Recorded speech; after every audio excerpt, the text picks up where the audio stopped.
However, that is fine because something I wanted to do off stream before this was like actually go prepare a bunch of donuts and stuff in advance using all of my money. So I think we'll just do that. We'll do that for a few minutes. We'll do that for a few minutes before we start.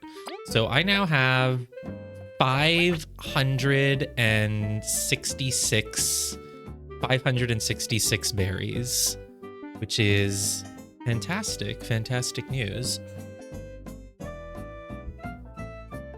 I also need to get open my recipe list. It is no longer the most recent thing in my history on my streaming Chrome tab because I was given a Phasmophobia cheat sheet. That's the most recent thing we have here. But it should be pretty close. There we go. Items. And then we open recipes. Great. Wow, imagine making a leaf salad. What a waste of an item. Doesn't a crunchy leaf heal? Oh, I thought crunchy leaf heals 5. It heals 4. Wow, you can upgrade it to 6. Isn't that amazing? But no, I'm going to, before we get started, I'm going to go make a ton of donuts so that I just can never run out.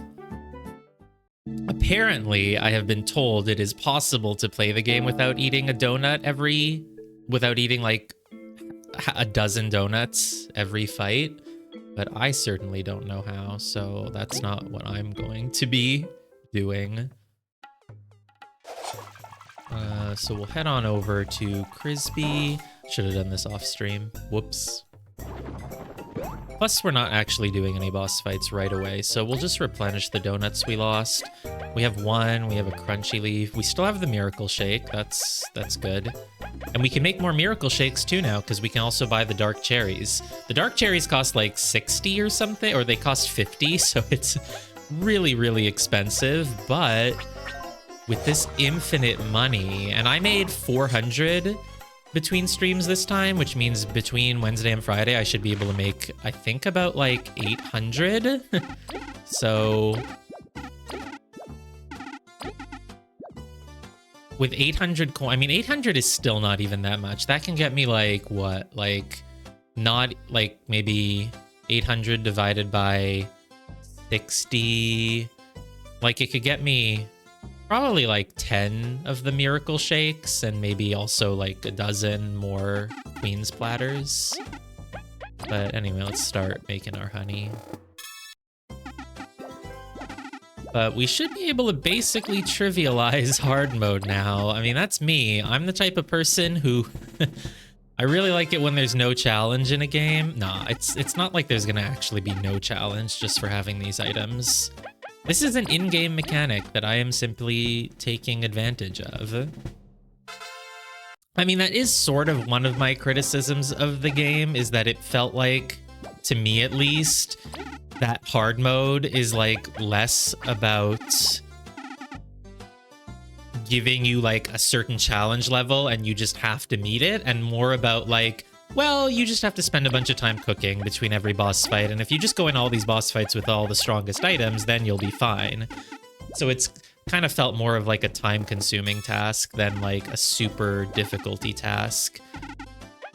That said, the boss fights have still been relatively challenging, because I have not had access to an infinite stream of items. Had to limit myself to just 1 or 2. Oh, what am I do? What did I do again? Oh, crap. I did the...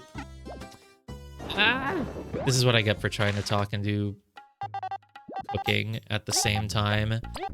I made the first one correctly, didn't I? Okay. You have to combine honey with bag of flour, not with donut. Whoops. Okay, I can do this. Cook with 2 ingredients, bag of flour, glazed donut.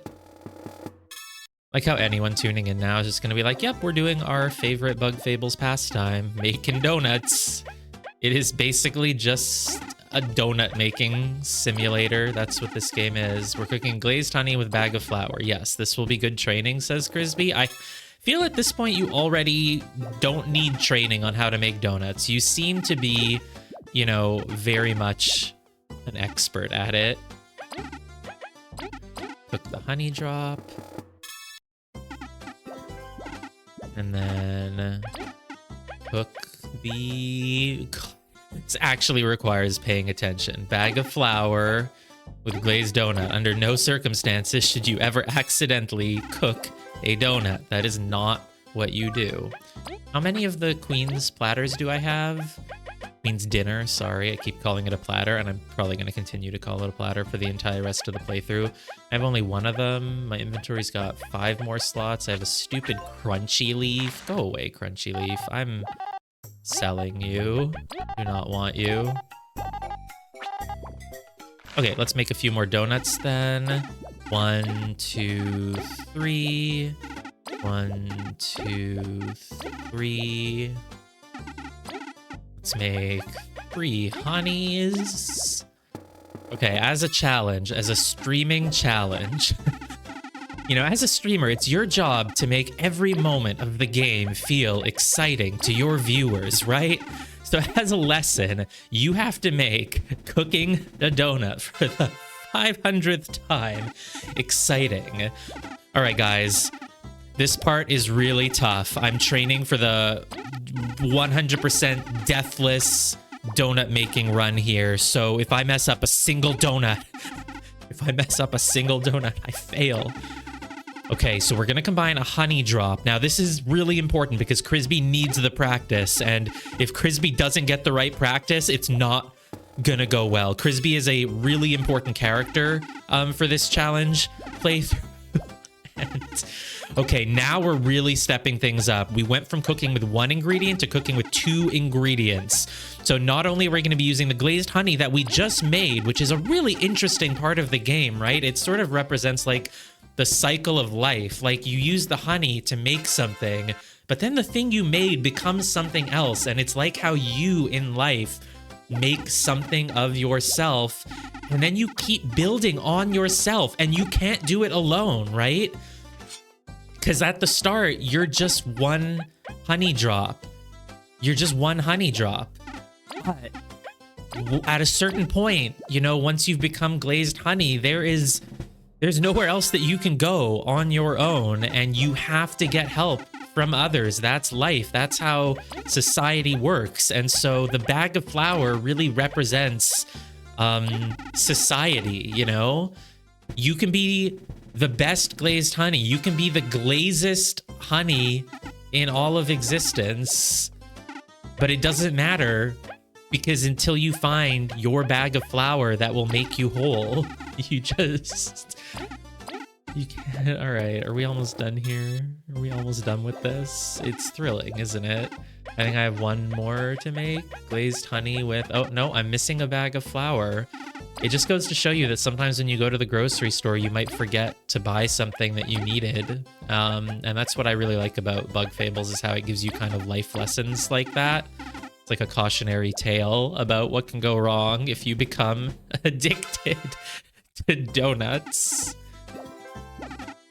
Okay, surely my inventory is like full now. 11 out of 13. 1, 2, 3, 4, 5, 6, 7, 8. We have 8 donuts. All right, let's go combine some of them with the Queen's platters, which we do over in Yu-Gi-Oh! Town. Of course, we're about to do a card tournament, which will probably take us like the next hour, but good to get this all done in advance.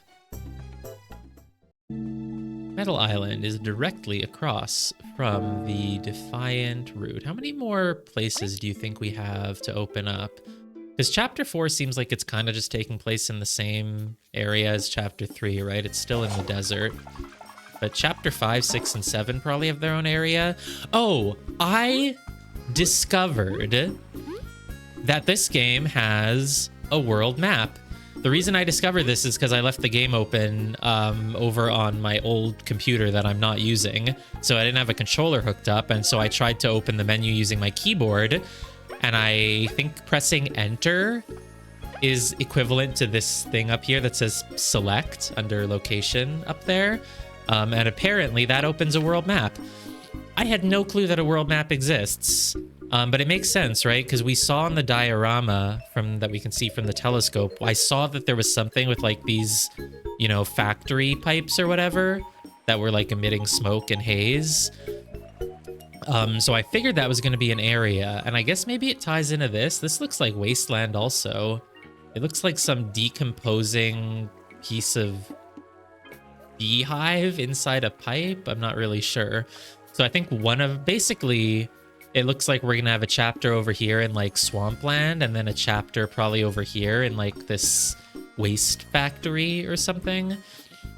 We can see how all the areas connect. You have, so wait, where's the starter town? And Kingdom City is here. Bugaria outskirts are here, though they should also be here, right? No, this is the Golden Path. Okay. The Bugaria outskirts kind of happen to like this. Yeah, they're always to the south. All the exits from town are to the south. That makes sense. Then we went over there to Snakemouth Den. And there's the Golden Path, which has the Chomper Caves in it. Optional area. Chompers thrive in this cave, isolated from the rest of Bugaria. Truly, they do not live in society. And then there's the Golden Settlement, which leads to the Golden Hills. Now, there is a connection from the Golden... Because the Golden Settlement has the power plant on its left, and behind the power plant, it took me... Didn't it basically take me, like, here?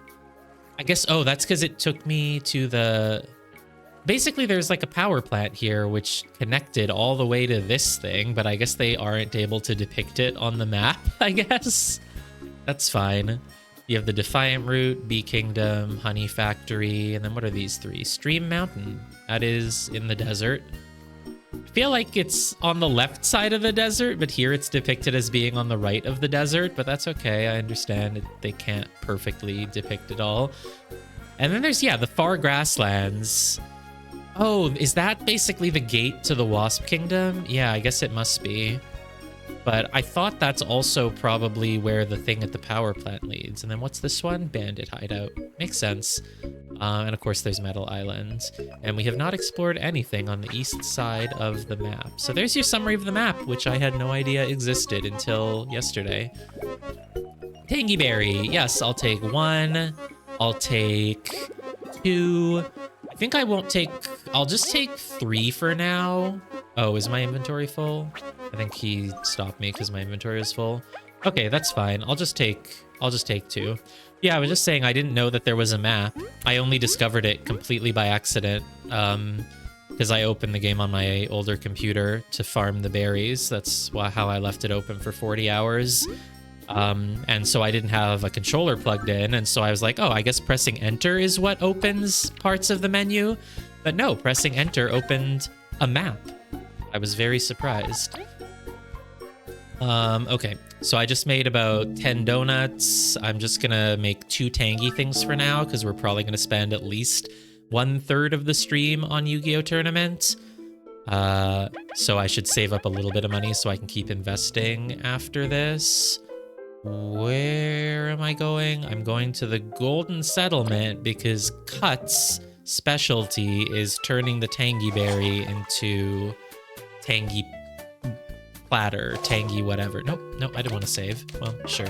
If you ask, sure, I guess I'll save. If I happen to randomly dash into a save crystal. It's like I'm thinking of like a skit, a comic, like, Kabu, you're so prudent. You really love saving the game.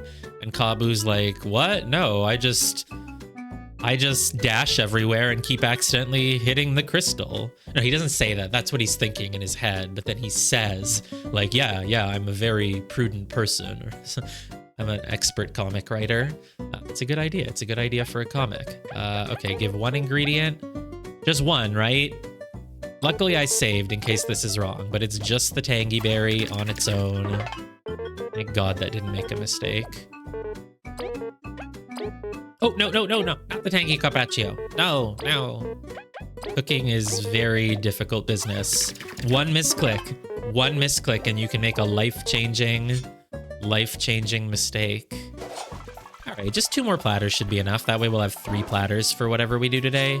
And it's not like we're doing a million mini bosses today, right? We're doing a Yu-Gi-Oh tournament, and then we are continuing the story and facing normal difficulty bosses. Where I go to... Oh, wait, no. I should use the fast travel. Oh, whatever. At this point, it's not even saving time to walk back to this guy. I wonder where else he's going to be able to send me. Okay, wait. The cooking is on the left. I wonder if there's a 4th chef in the game. It would make sense if there were only 3 of them. It seems like, you know, they all have their specialties, and the specialty of the other 2, you know, combines with this guy. Please tell me I'm doing this right. Donut with, yeah, I'm 100% certain this is correct. Imagine if he gave me a mistake after I said that. Tangy carpaccio with donut, and I will do this off stream next time. I was going to, but I completely forgot that I was going to. Next time, though, I'll remember. I'm really good at remembering things. My brain just holds on to tasks that I said that I was going to do, for sure. All right, so we have 1, 2, 3, 4, 5, 6 donuts, 3 Queen's dinners. But yeah, so before Friday's stream, I should have another like 800 berries, maybe even 1,000. And I will, I'll get those ready, and then I'll basically just make like a stash of like 50 donuts in my storage so that I don't ever have to make them on stream again. Maybe I should do that before Monday's stream, because there'll be a few more days off then, more opportunity to make money. We'll see.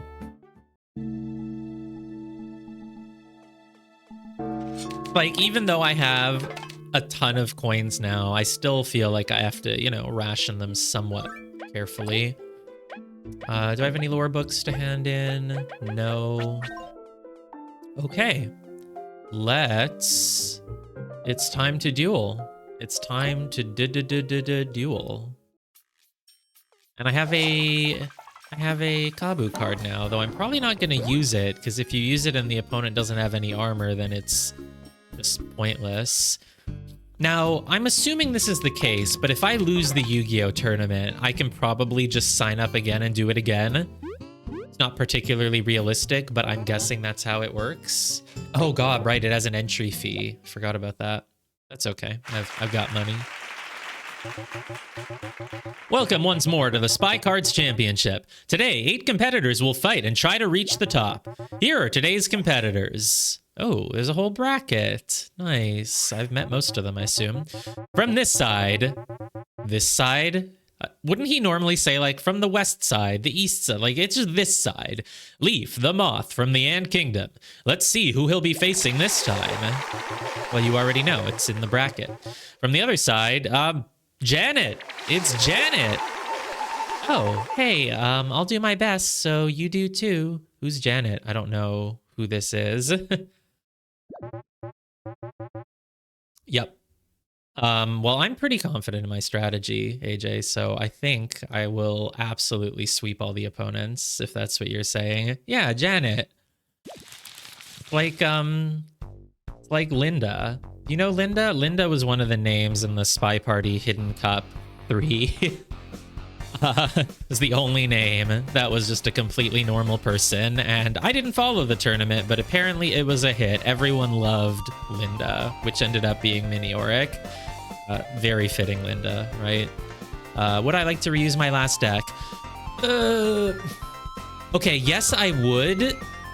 But if I pick no to see what my new cards that I've gotten are, it's gonna throw it all out, which is not great, because then I'm not gonna remember.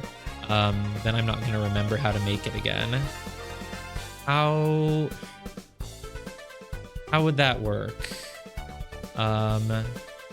Let me just take a screenshot, I think. Let me take a screenshot of these cards so that if I want to remake the same deck, I can.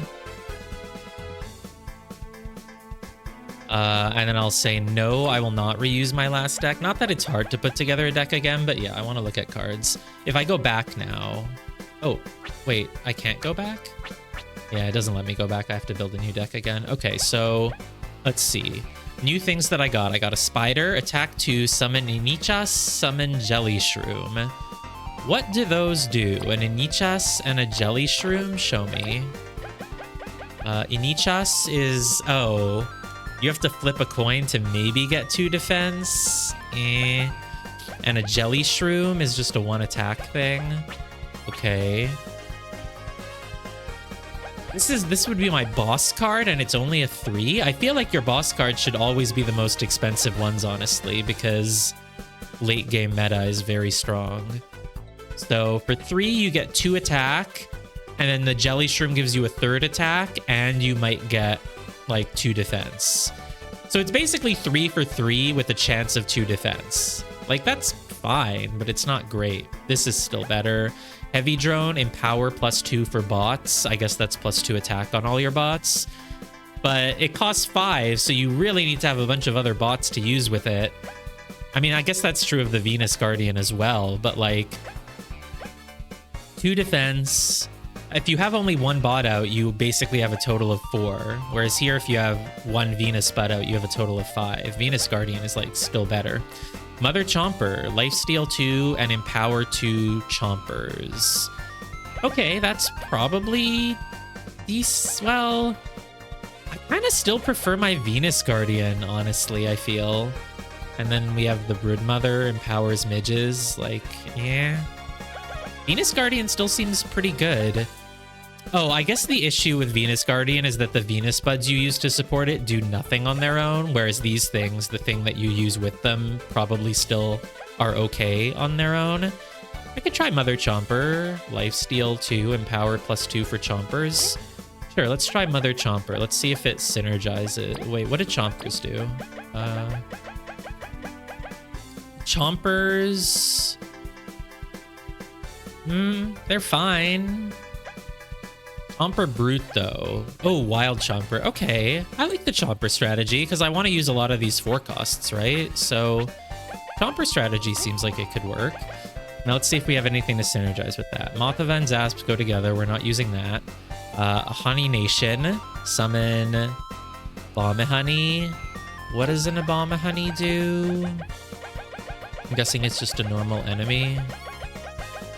Ooh, 4/4/4. That's not bad. But it might summon neither, or it might summon both. I don't think it's worth the risk, honestly. Astothiles. We love Astothiles. He's a noble bandit. Empower thugs. You know, noble bandits, they empower thugs. Absolutely. Sen. Oh, these are the bandits. Or not bandit, the thieves. If Pishi, Num. If Sen, defense +4. So basically, if you play them together, they're like... I mean, if you play them together, you get 6 defense, which is actually very, very good. But it means I don't like going into defense. I'd rather just ensure that I have enough attack. So, Monsieur Scarlet, I think we used him before. He's got pretty good healing ability. It's Kabu. Oh, Kabu's an uncommon. Right, that does make sense. That does make sense. If the enemy has defense, this is 2 for 4. But if they don't, it's worthless, and I just don't really want to use it. Oh god, she combines with Kabu? She doesn't deserve that. That is creepy, man.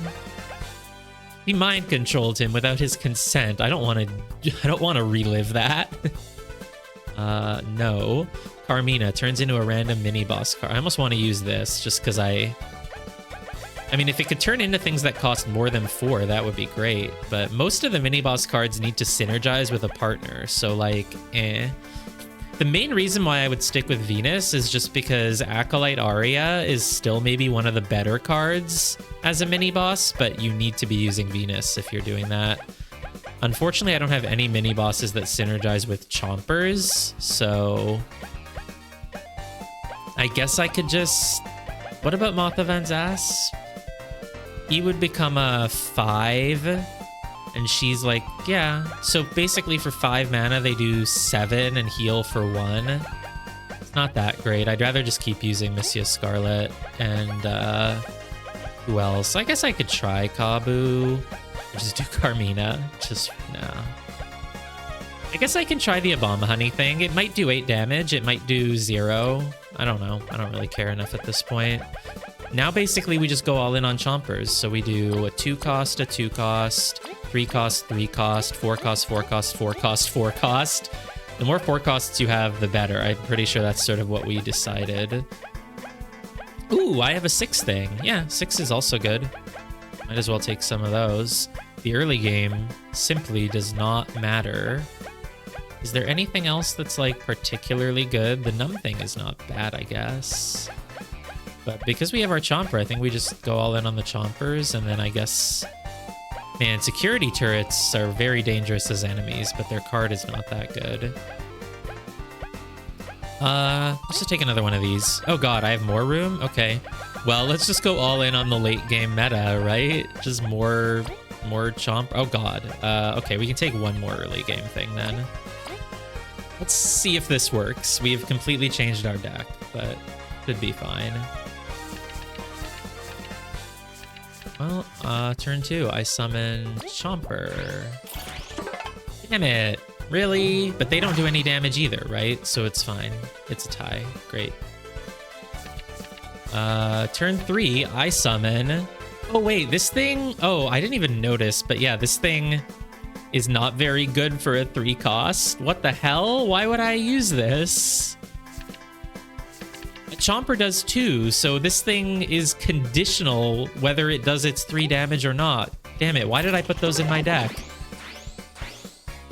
Oh, I guess if you combine it with the Chomper boss, you get the +2 bonus twice, but like, that's so rare for that to happen. Ugh. Well, whatever, it's turn 4, it's time for a Chomper Brute. Hey! Oh, my opponent's also using a Chomper deck, I just noticed. I like how... Oh, right. I was like... I like how V is smiling, but Leaf looks angry, but it's because he's the one who's actually playing. We're just watching. Has it always been like that? I guess I never really noticed. Hey, it's the Mother Chomper. Let's save that up, though, for a really strong turn. For this turn, we just do a Chomper Brute. Oh, you have 5 on turn 5? That is not fair.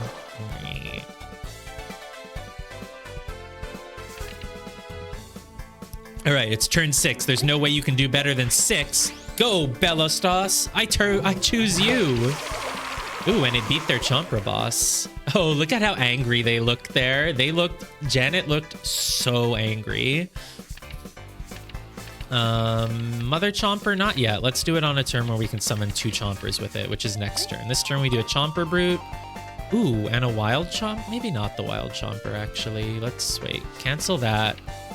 Maybe just do this, and then we do Mother Chomper with Wild Chomper and Small Chomper. Actually, no. Let's just go like this for now.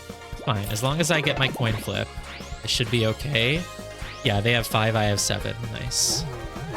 Oh, you can't see the number. I forgot I should move my...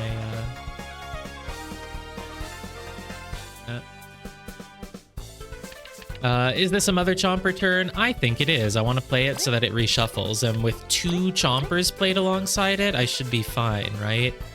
Well, it gives me only 8, actually, right? Because the Mother Chomper doesn't have its own thing. But it is turn 8, so 8 should be enough. If it's not, I'm going to feel really silly. Oh, God, what are you? Oh, you're numbing me. I'm screwed. Oh, did the numb not work? One of their things said numb, their card that they had up at the top right, but it, I guess, didn't go off. Thank God. Maybe it was a coin flip or something. All right, 2 Chomper Brutes. You can't beat that. Boom. This Yu-Gi-Oh! Tournament is easy, man. Sucks to be you, Janet. Oh, hey, you're pretty good. I'll try again later. Was Janet the one who talked about how she just wanted to have like a good time and like play casually? And I said that means she was probably bad at the game, or was that someone else? I honestly don't remember if she's one of the people we spoke to or not. Here are the current standings. Whoever that one was, though, they probably lost in the first round either way. From the other side, the mysterious, the charming, the one and the only Carmina. Oh well, I've already beaten you in a physical fight. I brought you into the scene, but I'll crush you nonetheless. Okay, that was maybe a bit too dramatic. And now let's start the fight. Did anyone see that? There's like a visual glitch. Maybe not a glitch, but I saw like my entire deck for like a third of a second appear on screen. Oh, cool. I do nothing. Security turret, my nemesis. But now it's turn 3, and I can summon a Wild Chomper, which might do something and might do nothing. Yay, it did something. Cool. Great.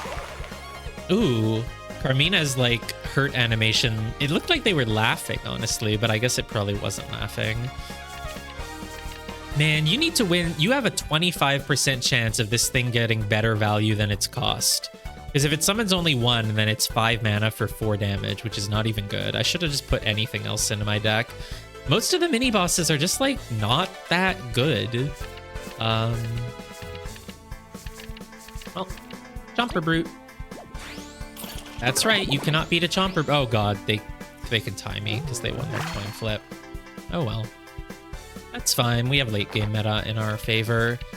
Turn 5. Oh, they have their boss card. So sure, let's try the Obama Honey. If it works, if we can get 8, we might beat the boss card. Hey, we got 8! Oh, was it just a mini boss card, I guess? Good job, Honey Nation. You did it. Now it's turn 6. I choose you, Bellostas. Ooh. Hi. That's okay, though. That's completely fine. Just gotta get my Mother Chomper turn. There she is, but I think we wait one more turn for her. So for now, we'll just do Chomper Brute with Chomper. We'll do 6. Should be good. I mean, we're gonna beat this person without even using her boss card. Obviously, it's because we inflicted psychological damage on them when we beat them last time. So I guess the, like, purple one there... Colorblind reminder. The purple one is a mini-boss, and the gray one is a boss. Because I thought they had that purple one before, and they sent out just a mini-boss. So I guess it must be mini-boss. But I would think it was major boss. Alright, turn 8. Can I do it? Mother Chomper, Chomper, Chomper.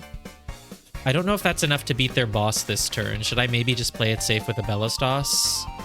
I thought purple was boss, but they had one the other time, and I think it was just a mini-boss, but maybe I must have seen something wrong. To me, it looks like the purple one has a bow tie, but I'm guessing that's supposed to be its mouth or something, but, like, I don't know. I think it's a bow tie. Let's see. I'm worried that if I do Mother Chomper, I won't win it, so let's just play it safe. Well, because they have a boss and a mini-boss, I'm just going to sacrifice a card, maybe.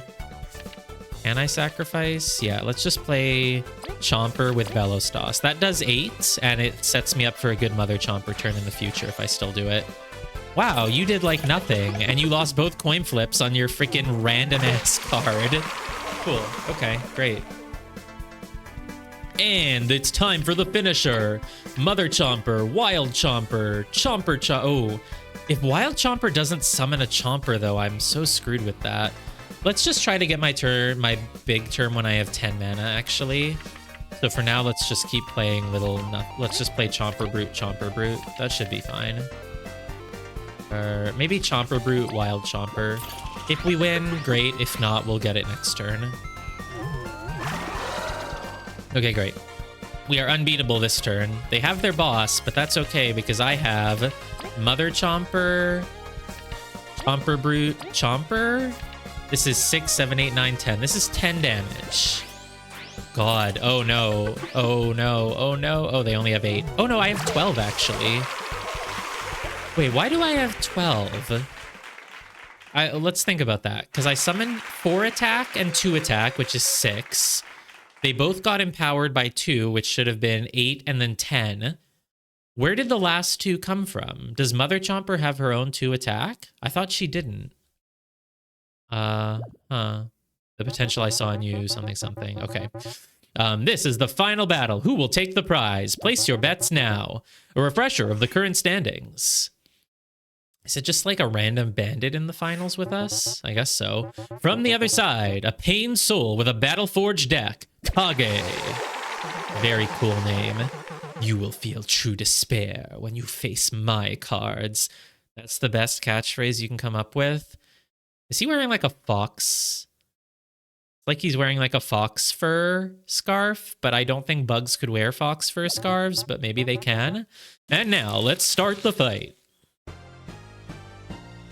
Yep, my deck flashed for a moment there. Turn 1, I do nothing. That Chomper is gonna deal 2 damage to my health, but I should be able to recover. Okay, Monsieur Scarlet, absolutely not. This is the first time I've even drawn Monsieur Scarlet. All right, we're gonna play a Wild Chomper. There's a 50% chance it does nothing and a 50% chance it does just completely average. Well, it was a Wild Chomper mirror matchup and they won. Oh God, I don't want to lose this. If I lose this, I have to redo all of them. I'm sure that won't happen though. Okay, turn 4, Chomper Brute. Hey, you're doing... What the heck? Oh my God, it summoned all the things, but it didn't win the coin flip. Thank God. That was its boss card though, because yeah, if he won that coin flip, he would have had 2 defense and I wouldn't have been able to get through, but luckily he lost the coin flip and now... If I fell down to 2 health compared to his 5, I would have been actually kind of in a dangerous spot. I have 5 mana, I summon a Chomper Brute. Oh God, you did 5 damage on turn 5. How could you? It's okay, it's fine, it's fine. Late game meta, late game meta. It's turn 6, Bellostos. You cannot beat that. You cannot beat that. Now, and as soon as I can get 7 attack, I have my heal from Monsieur Scarlet as well, so that's pretty good. And in fact, I can do it this turn. Chomper Brute, Monsieur Scarlet. I get my heal no matter what. And you only did 4 damage. You're so weak. Yu-Gi-Oh! Basically never got harder, right? You can just set up a deck that beats the first card master, and that will take you through all of them and this tournament. Which, I guess it makes sense. I mean, it's a casual little side game. Wheels in Sea of Stars never got particularly hard either, other than versus Assassin Priest, which is broken. But then once you beat them, you can become the Assassin Priest, and then you're broken. So turn 8. It's so broken. I remember, I'm never gonna forget when I saw that my opponent had Assassin Priest. I was like, this is gonna be the easiest fight. Like, they don't even attack. They literally, one of them just heals and the other does 1 damage at a time. They do nothing. I'm gonna win this so easily. Oh wait, I just lost Wheels for the first time?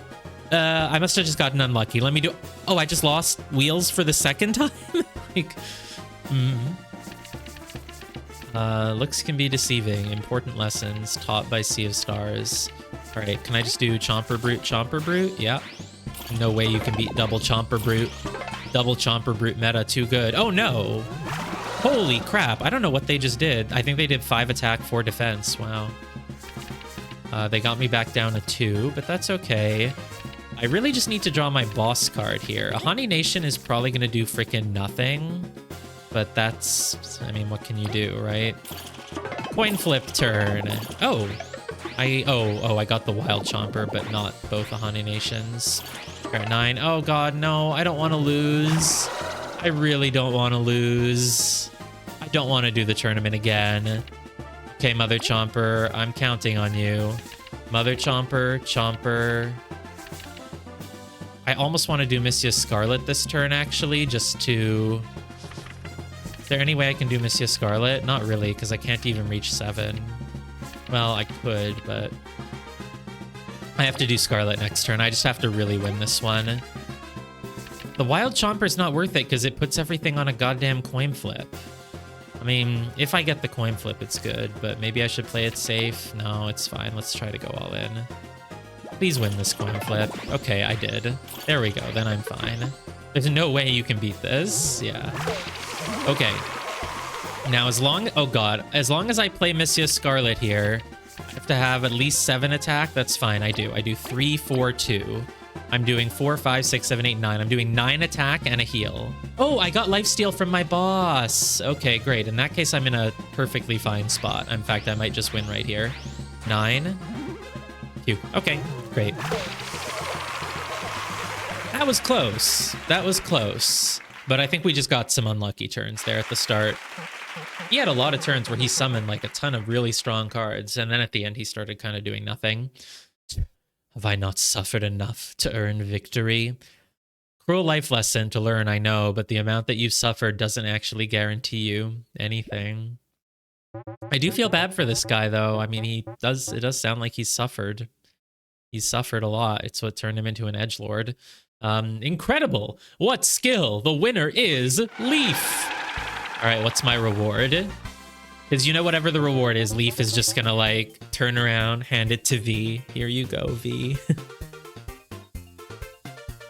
You gave the crowd a show of a lifetime. Here's your prize, Spy Card Champion. It's a card trophy. And what does it do? Crystal berry, 1 crystal. Ooh, 150 berries. Okay. I won't complain about that. I would have liked something a bit more unique, something that actually like really helps me in battle, but we could see ourselves coming back quite a bit. Yeah, you get 125 berries for winning. It's not actually a bad way to make coins. No, you can just keep doing it over and over. Oh no, this was the one who just wants some casual fun. But of course they lost in the first round, as I predicted. I've come up with this crazy tech. You'll see next time. Ugh, what a disgrace. Even with all the money that flows here, they still haven't fixed this hole in the wall. I've already read that dialogue. You didn't have anything new to say. You're not even participating in the tournament, I guess. You beat me once, but I will never give up. Did we beat him?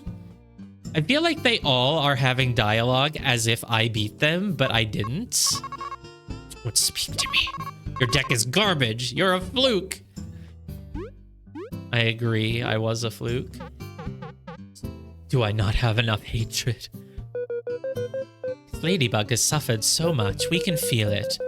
We must not let our guard down. The pain's carried over to his deck. It's just cards. I agree. It is just cards, and it was just cards. Does the trophy... Is it just a key item? Imagine if it was a badge. But it's not. Okay, I mean, hey, a crystal berry's a reward, and 150 berries is nothing to scoff at, so... Already read that dialogue. Well, that tournament did not take as long as I thought it would, actually, so... Yeah, I mean, at least it wasn't a lore book. It was a crystal berry, and it was 150 berries, which is good. That's more going in the bank. Going in the bank between streams.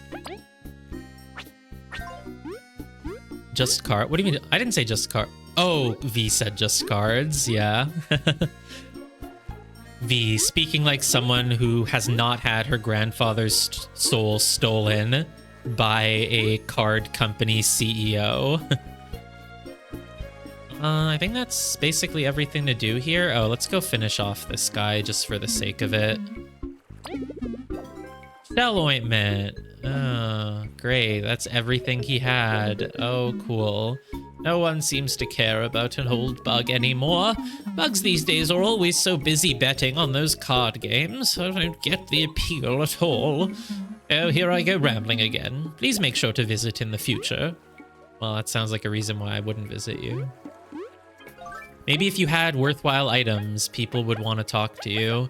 Didn't I have a shell ointment and I just like used it for no reason? I think I just sold it to the shop because I just didn't even care about thinking about when the best time to use it would be.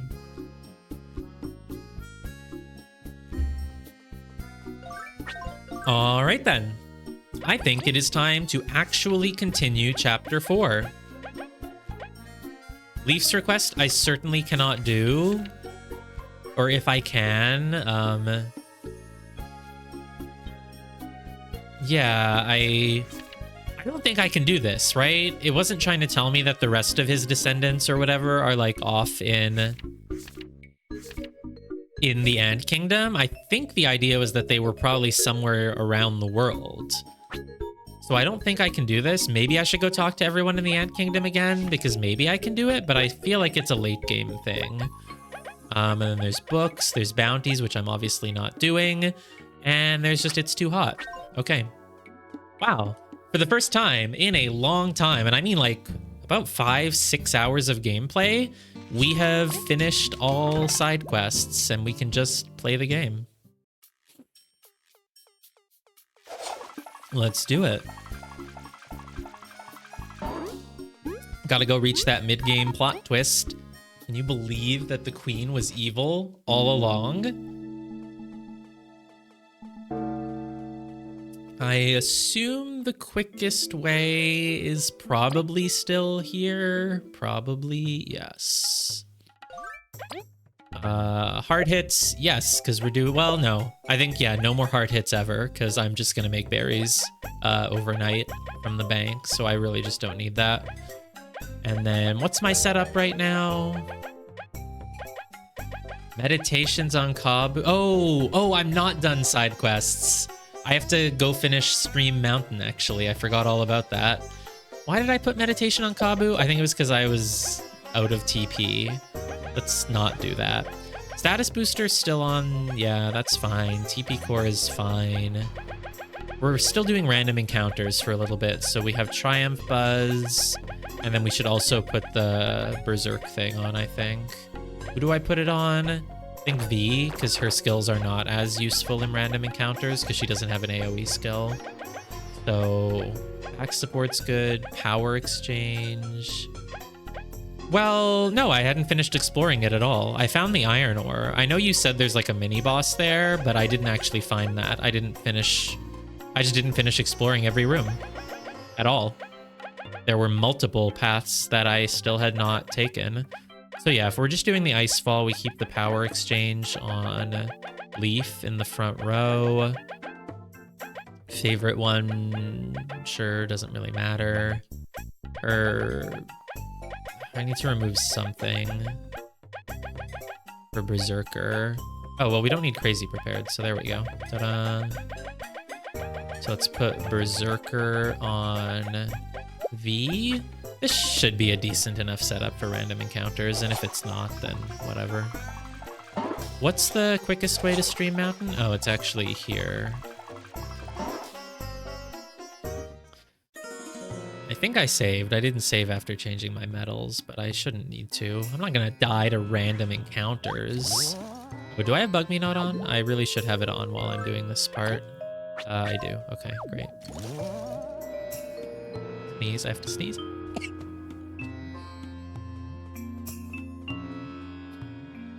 Now, I'm guessing that I can't really do anything else in Stream Mountain if I go to those rooms, but I should still go check them out because I don't know that. I know because I was told that there's a mini boss. I don't know if it's beatable. It's probably going to be really hard because the enemies here are really hard. But yeah, so, oh god, jump scare again.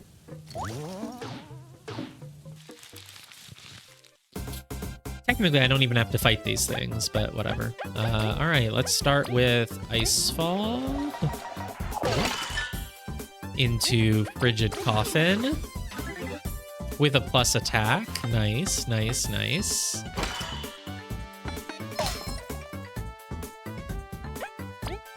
V should probably do a lot of damage. Let's have her attack the thing in back and just murder it. Only 5. Wow. Berserk adds what? +3 attack, I think. So, yeah. Kabu does 2, but Chompy actually does 3. Chompy is literally stronger than my party members. Only 4 exploration points? Not even worth fighting these things. I think if they're at 4, they're probably going to be in Bug Me Not range in one more level. But yeah, I never finished going up here. So let's... How did that not hit? Come on. Come on.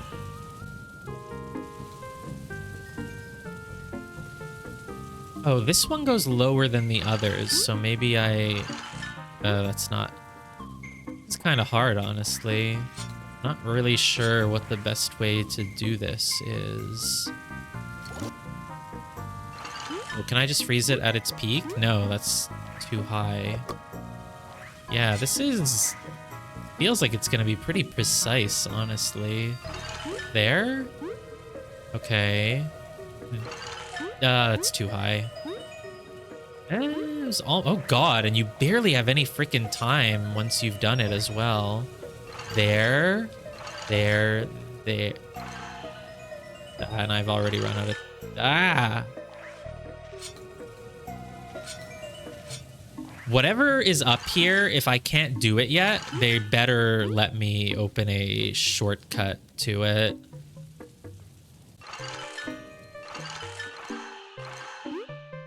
Oh, you can re-up the duration, actually, at any point while it's already frozen. That's good to know, at least.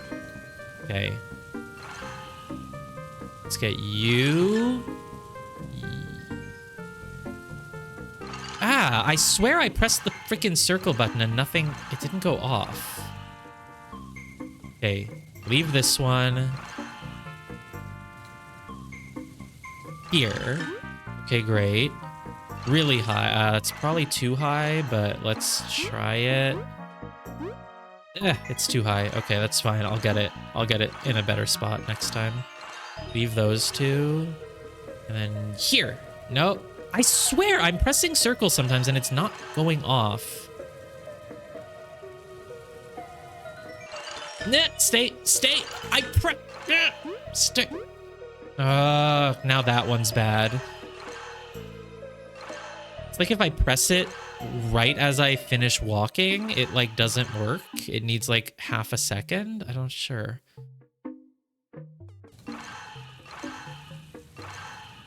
There. This should be good. Please. Please. Well, wait. This doesn't help me? I figured there'd be something on this cliff. What's the... So I actually... Oh, now that I'm on this cliff, I can just... Oh, thank God. Okay. Antlion Jaws. I was very much not done with Stream Mountain. Boosts an ally's basic attack, making them ignore 1 point of enemy defense?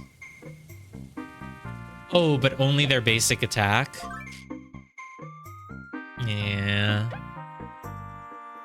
I think it means it doesn't work on skills, right? So, yeah. Me.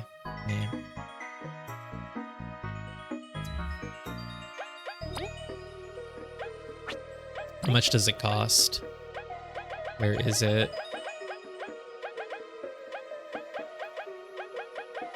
Oh my God, I have so many medals at this point. 5? Okay, that is not worth it for just their regular attack. I guess they probably... Maybe I'm not doing boss fights the way they intend, because I'm just using skills more than anything else and then recovering my TP. This makes it seem like they think that your main strategy will often involve using your regular attack, because like... But like, really? 5 just to break through 1 point of defense if the enemy has armor? I mean, it's basically a plus attack damage, but it just doesn't apply to skills, so I just feel like it's not that good. I use skills most of the time during boss fights, so I don't know. I'm not terribly enthused by it, but again, maybe I'm missing something.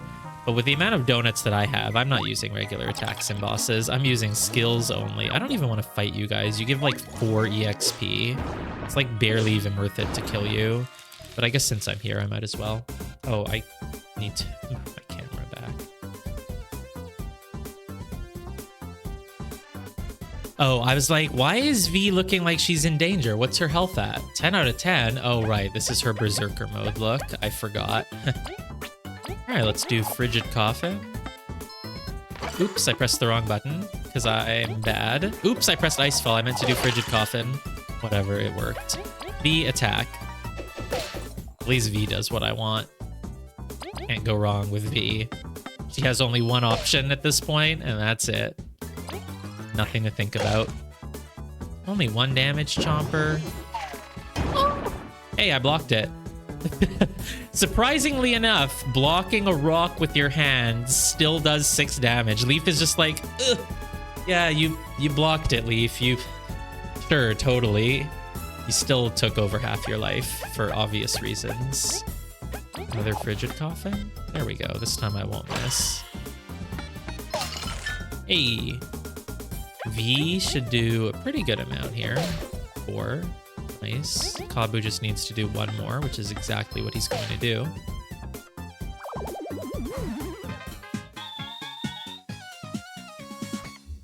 Wait, that gives 20 exploration points when the other stuff gave only 4? Wow. All right, well, I guess I'm glad that I fought it. Now, the other place that I hadn't been was when I lower the water level here and then go down at the bottom left. So we're gonna have to try that.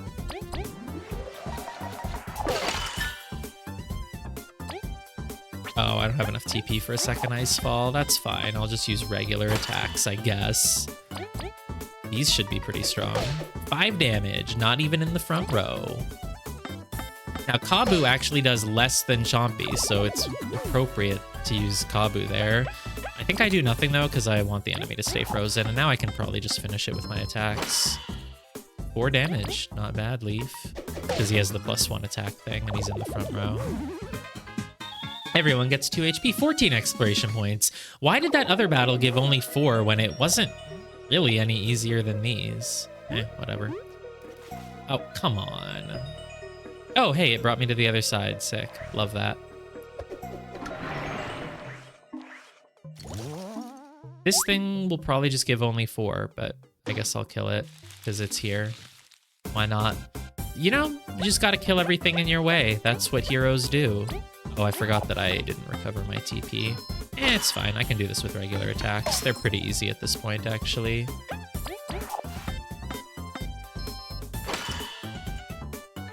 Though there's no reason. They're basically just as easy as they were the first time I found them, right? Because as we established, leveling up doesn't actually make you stronger. You still do just as much damage. You take just as much damage. The only real difference from leveling up is basically an occasional medal, which, like, doesn't really affect very much. And occasionally getting a bit more TP, which also, it's not like that makes the enemies do more or less damage. So how did I mess that up again? Whatever. And it's not like having 1 more HP or 2 more HP really changes the difficulty of any one battle either. I do like that, though. I think that one of the aspects of JRPGs that is, like, not great is sort of how, like, as you level up, you just completely overpower things. This way, no matter how much you level up, if an enemy has an attack that does, like, 6 damage, like throwing a rock at you, that's still gonna be a relevant amount, no matter how far into the game you get, you know? Though you'll be in Bug-Me-Not range for them for most of the game, but, like, you know what I mean? It's nice that like, because it's not like that in, like, I don't know, a Metroid game, right? If you go back to the first area in a Metroid game, at the end of the game, like, the enemies still take as many normal shots to kill. You do have a lot of life, but, like, it's really a JRPG thing when enemies just become so weak that they're not even a concern anymore. So I think it's cool that in this game, leveling up doesn't make you completely overpower an area. They still retain some level of threat. Now, I'm still out of TP, so I'm just going to use normal attacks here and hope we win. Okay. It's going to be a little dicey with this guy. He's got a lot of armor. Don't throw that the same turn that you... Yeah. Maybe they follow a pattern where the first turn it gets thrown immediately, but then the next 2 not. Finishing this guy with regular attacks is going to take a little while. Oh, actually no, because V is really strong because of her berserkiness. And Chompy is always very strong, of course. I wonder if Chompy is going to evolve, or if I'm just going to have her with me like this for the whole game. Going to be fighting the final boss, and Chompy's still just going to be doing her little 3 damage.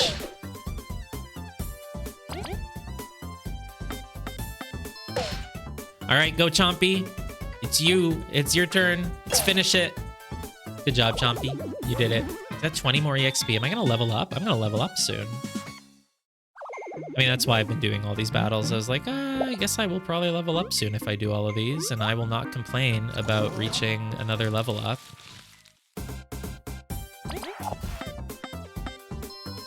Though this stuff is surprisingly beatable using just regular attacks. I should have V in front if I'm just using regular attacks then. Maybe I've been using too many skill points in random encounters because I thought I had to. Well, the fact that I have the thing that heals everyone for 2 at the end of a fight is really coming in handy, though. It's what's letting me do this. Oh god, oh god, oh god, oh god. Because the main reason I've been using TP to kill enemies is because if you let them get attacks off, your HP drops a lot, and then you have to use a bunch of items to recover it. But now that I can just recover between battles automatically, it's not as bad, right? But it helps if you block. V would be dead if I did not block those. Ah. Okay, great. Oh, Leaf does not get the +2 because he's dead. I was hoping he would revive and get +2 and be at 3, but no, he's just at 1. Well, unfortunately for Leaf, I don't have any. I couldn't. Oh, I didn't block. I couldn't. Right. I guess I just got lucky that V survived with 1 HP then. I blocked on someone, the other person who got hit. Wait, wasn't there another way to go here? Am I crazy? Hey, what's with that tree up there that I apparently never knocked down? Oh, this was the other room. This is the other room. I went into the other room. This is it. This was the other way to go. Right, right, right. Though I'm not sure if I'll be able to do anything, huh? I can handle this battle. I'm not gonna die if I do this, right? This is fine. This is completely fine. And look, I have enough TP for an Ice Fall, so it's really fine. As long as Leaf doesn't get hit. Oops, he shouldn't have been in front. Oh, that's great. I can still move V to the front. Perfect, perfect, perfect. 6 damage. You go, V. 2. Chompy, finish, please. We love Chompy. All right, another Berserker attack from V. This is gonna go completely fine, I'm sure. Maybe I should be doing something here. It's okay, I can flee if needed. It's fine, he's gonna throw a rock at Kabu. I'm sure of it, I'm sure of it. As long as he doesn't throw a rock at V, I should be okay, right? That's not good. Wasn't even a rock. It's okay, we're still fine, we're still fine. Kabu pierces, right? So, oh, I should have put him in front. Whoops. It's okay, this is still fine, this is still fine. As long as I survive the battle, I'll get enough EXP to level up. I haven't saved since entering this dungeon. I really don't want to have to redo this. Oh, yeah, you threw a rock at Kabu. Hell yeah. Perfect. And I got an awesome block on it. All right, let's get Kabu in front. Oh, but I also want the back support on... Oh, I guess the back support won't matter, actually, because Leaf is at 1 HP. This is fine. This is completely fine. 2 damage here. Boom. And then 1 more from Leaf. He can't attack 2 characters at once, so... Oh, Leaf did 2 from this position. Why? Boom. All right, we're good. Just lift a rock and do nothing with it. And there we go.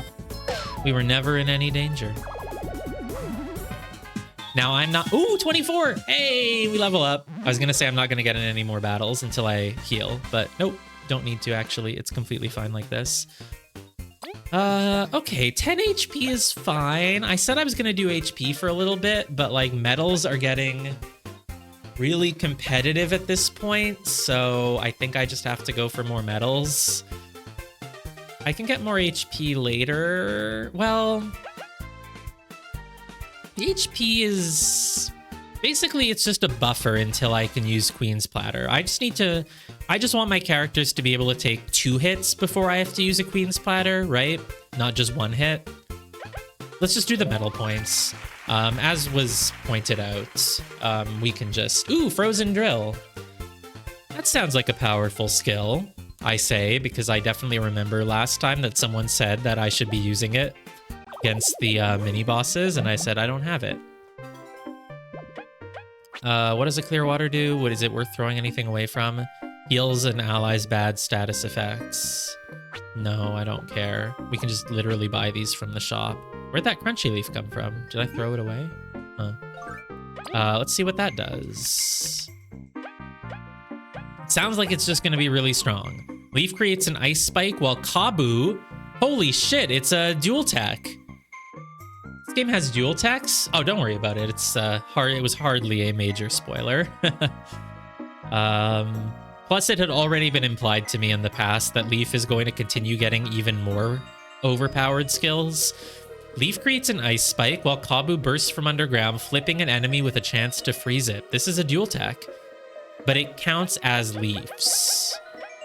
Oh no, it counts as both of theirs. Wow. I thought it said Leaf learned Frozen Drill, but it seems they both have it. I cannot believe this game has dual tacks. That is a surprise. That is truly a surprise.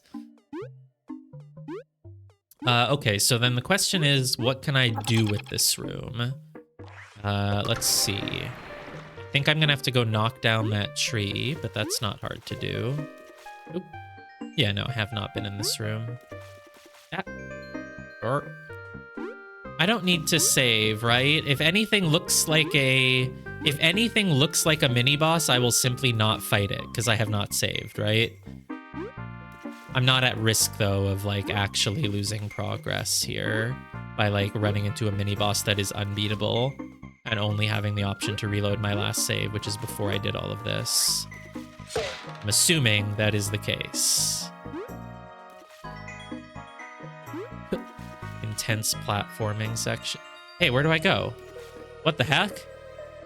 There was nowhere else to go from there. There should be another platform. Thought I saw one when I was down below. There's like a whole platform over on the left, or there should be. So why would I not be able to see it? Oh, yeah.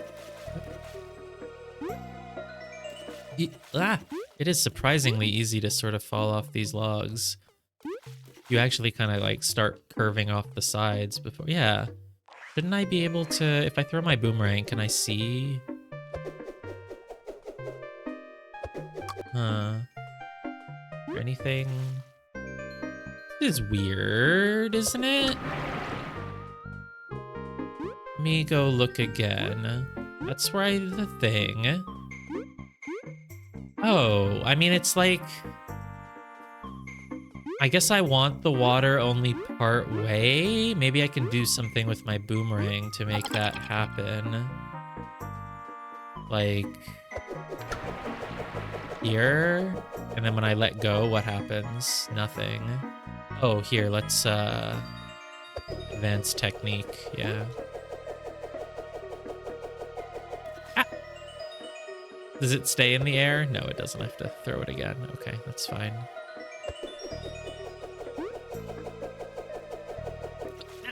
Ah!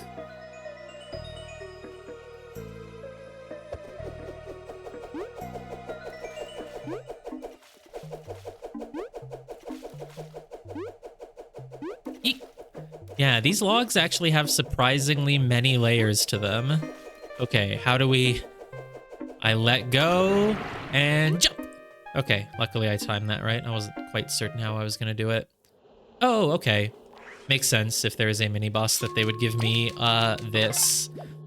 So I probably can't do this now. No, I'm sure I can. I'm basically at the correct level for the enemies in this dungeon. So I'm assuming I'm probably at the correct level for the boss as well, honestly. But it means changing my metals, get rid of Bug Me Not, get rid of Power Exchange on you, put it on V instead. Back support is good, Triumph Buzz is not. Favorite one is still good on, I think, on Kabu. Yeah, because he can handle the -1. TP Core is okay, but I can basically just use donuts, so I'll put it if I have extra room, but otherwise I'll leave it. V status booster for the poison, not berserk. Strong start, we said is still okay. I guess we can put it on Leaf. You can do like a... Maybe let's just do more important things first, like poison needles. What's more like, I feel like poison needle and ADBP and heavy throw is like too much, right? I can't really remember what heavy throw does. I'm not even sure. I think I might have used it once. For now, let's try to do some poison and then we'll throw a hurricane toss. So we'll just do those two. But we can give Leaf the Empower, I think. And then what else? Sure, we can give Leaf the Strong Start. First Plating. Not bad, actually. Who's going to be in front at this point? V, right? Yeah, sure, let's try it. I don't really care that much. Means I couldn't do TP Core, though. Maybe I should give TP Core, maybe instead of Strong Start. I don't really have any strong feelings about it. Sure, we can just put the TP Core on. It's nice and simple. Back support, power exchange, no super block. I don't think it really matters that much which medals we use, honestly. Like, I do appreciate that they all have varied effects and you have to think about what the best strategy is, but it feels like it won't make that much of a difference which ones I turn on. They're all fine. Oh, I should save again now that I've set up the medals. Or actually, no. Because if I reload after dying, if I determine the boss is impossible, I want to go back to my other configuration. Hello. Are you a bounty or are you just a mini-boss? I do not know. Tidal Worm. I feel like that might have been one of the bounties, actually. In which case, it's probably way too strong for me, but I don't know, whatever. Let's spy with someone in the back. Let's spy with Kabu. We're fortunate the tide is low, otherwise we couldn't reach this beast. Is that fortunate, or is it just always like that? Bounty jump. It's not a jump scare. I knew there was something coming, but I didn't realize it would be a bounty, because if it's a bounty, I thought it was maybe more like the Mother Chomper. Because if it's a bounty, I don't know if I can beat it. They really seem like Chapter 7 things. But it only has like 20 more HP than the card player had. Its tail is worth weakening, but I'll need V and Leaf to assist me. Oh god, is it a separate target? No. Okay. Not for spying, but for attacking it is. Okay. Alright. I mean, let's try this then. Let's empower V. And then I guess let's just have V use a... I don't know if the tail has armor or not, so I don't know if I should be hurricane tossing it or tornado tossing it. I guess it might not have armor. Let's tornado toss it. 3, 2, 1, 1. 1. Nice. Oh, the tail has 10 HP. 3, 2, 5, 6, 7, 8. So we did 8 to it already. All right, thanks. I don't mind that as a tip. 2 damage to that. Oh my god. Okay, something is hitting V in 2 turns. Of course, she took no damage from that first AoE hit, luckily. So if the tail has 10, then I think maybe I just use an Ice Fall right now. I feel like this boss will not be freezable, but you never know. Hey, got the tail. Ooh! He gets really knocked out when you do that. That's good to know. This looks like a good time for either Tornado Toss or Needle Pincer. I want to get the poison going, so let's try Needle Pincer. How much damage did that do? Oh, crap! It had a 3rd hit that I failed. Oh my god, it makes it so strong if that gets a 3rd hit. Wow. I completely forgot that was going to happen. Nice. Okay. Man, I wish Kabu had a healing skill. I would use it right here. Oh, but I can turn relay to V. Yeah, let's do that. Turn relay to V, and then just have V use Sharing Stash. Though, if she used Needle Pincer again, it would probably still do a ton of damage. I'm assuming you're only out for 1 turn because of me hitting your tail, because 2 turns would be way too strong. Holy crap, it's 2 turns. All right. Let us donut with Kabu. And then Leaf is going to cast another Empower because I think it ran out. Let's do another Needle Pincer. I'm ready this time. 5, 4, 3. And oh my god, so many turns of poison. Holy crap. It might just do more than an actual Hurricane Toss. Because it doesn't have the drop-off, you know? Oh god. Of course, this thing is going to get pretty strong. Oh man, 5 damage. It hits right away. Holy crap. Thank god you're alive, V. Thank god you are alive. Well, I really want to knock that tail out. I don't know if the tail has armor, but let's try a Hurricane Toss maybe then. Let's see if a Hurricane Toss does better than the other thing. Oh, I don't have any Leaf Omelets. Oh, 4, 3, 2, 1, 1. It's just dead. Oh my god. Sick. Hey, where'd the poison go? Where did the poison go? Does it recover its poison when it, like, comes back? I guess it, like, counts it as a different enemy? That's kind of lame if that's the case, but, like, okay. Let's donut, and either way, we just gotta get some attacks off. You still have your Empower, right? Yeah, so... Oh, I don't have a turn on V, right, because I just used it.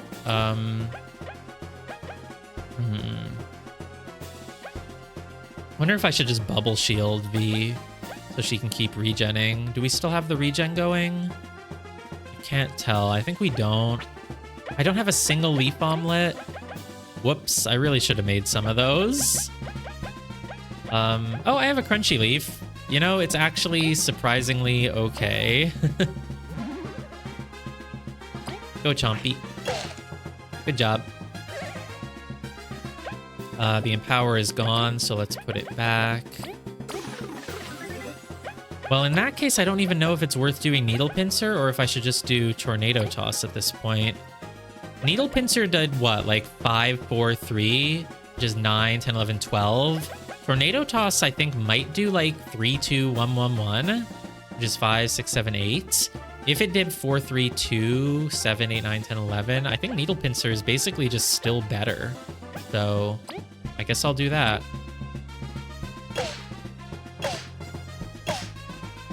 And it didn't poison this time at all, huh? Okay. Is it? I wonder if it's worth turn relaying to V and doing another Needle Pincer. No, I'd rather spend my TP on turns when I can just do the full damage. Let's just donut. Go, Chompy. Chompy is really good. Chompy was a great reward. Okay, V dies if she gets hit here. Hey, a heal. Not bad timing. Oh, thank God I got that block. Oh, thank God I got that block. All right, are you still empowered? Let's Hurricane Toss that tail.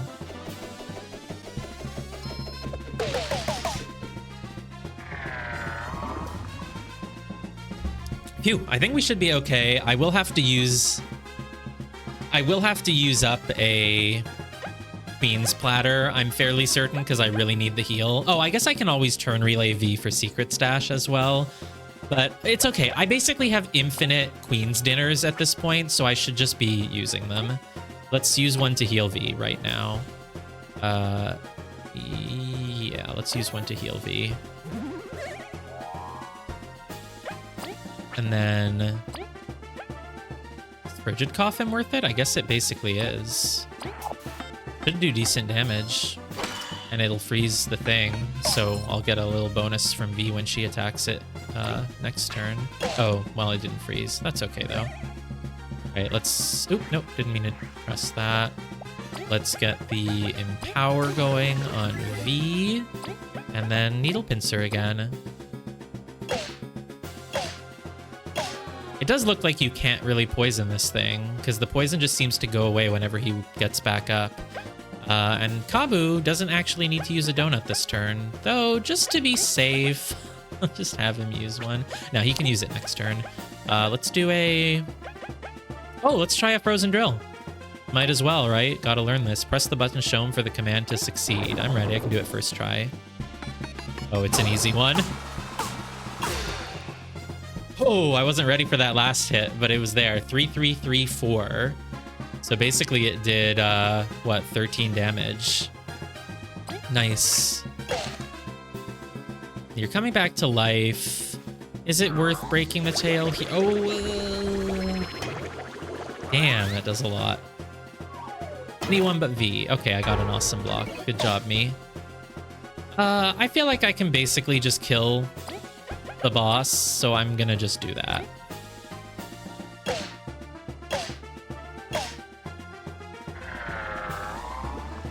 I don't think he takes any less damage when he's not stunned. I think the point of stunning him is really just to make it so that he doesn't attack you. Nice. Maybe bounties are not as impenetrable as I thought. I got a coal crystal. Hell yeah. No, not only was I able to kill him, but he was downright easy. And I really only used one Queen's Platter, and I didn't even really need to. I could have used a Leaf Omelet if I had that. But of course I didn't have any. I'm sorry, a Leaf Omelet? Is that something I'm too rich to understand? I only use Queen's Dinners. What is a coal crystal? It is a bounty. Well, let's go back to the place and see what they give me for that.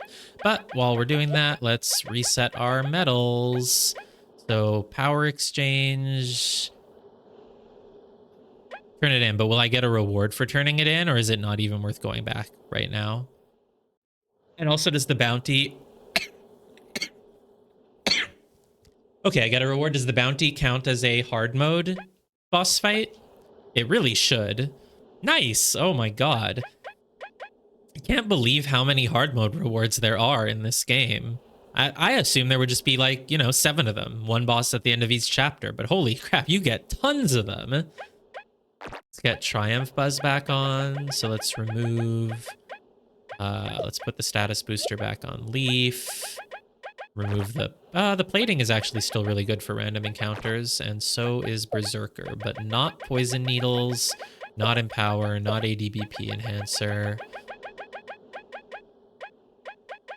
And let's get...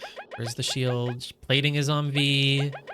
Berserker is on... Oh no, sorry, the plating should be on Leaf, because he's gonna Ice Fall from the front row for random encounters, and V will be somewhere else doing her Berserker stuff. Yeah, like this. Triumph Buzz. And I need 6 more for Berserker. Where do I get that from? I guess the TP core remove? Nah, I need that. I guess I could forget about the first plating. Just need more metal points. Sure, forget about the first plating. Let's get Berserker on... Where the heck is it? There it is, Berserker on V. And I have 3 left. What do I use that on? Damn it, I wish I just had 1 more point. I would love the making the first hit do no damage. I could give up back support for random encounters, but I feel like that's still useful. Maybe favorite one isn't really needed.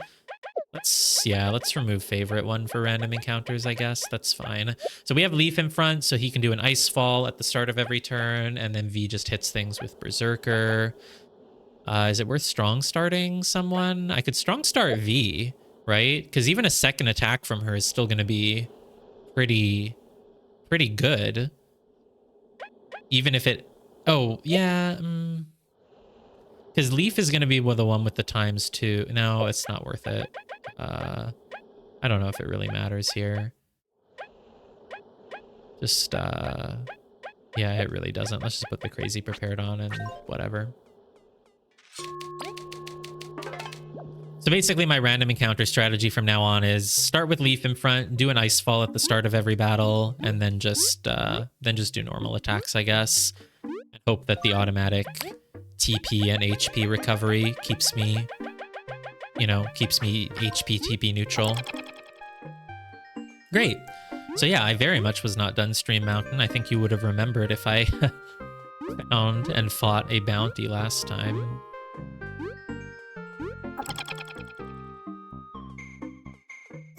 Now we are officially done all the side quests we can do. Well, oh, is this the right way to go? It is not. I'm actually supposed to go this way. I wonder if I should go try the first bounty again. I'm doing the Uno meme. Draw 25 cards or continue the main story. This is a good game that really encourages you to side quest. I also... Where are the other bounties? I guess I would have found the others if they were available by now, so maybe they're not. We got the Tidal Worm. It's hidden somewhere in the Lost Sands. Yeah. And then there's this Devourer, which was in the Golden Path. Something in Bulgaria's outskirts. That's obviously not findable yet. I would know if I could have found that. False Monarch in the Forsaken Lands. I haven't been there. Peacock Spider is in Metal Lake. Obviously, you need the submarine that I was spoiled on exists. So I don't think there are any other bounties I can do. The Bulgaria outskirt one probably also needs me to be able to cross the water, so... All right, let's put my strategy to work. Leaf, Icefall. and then just do a bunch of regular attacks, preferably on the one that is not frozen.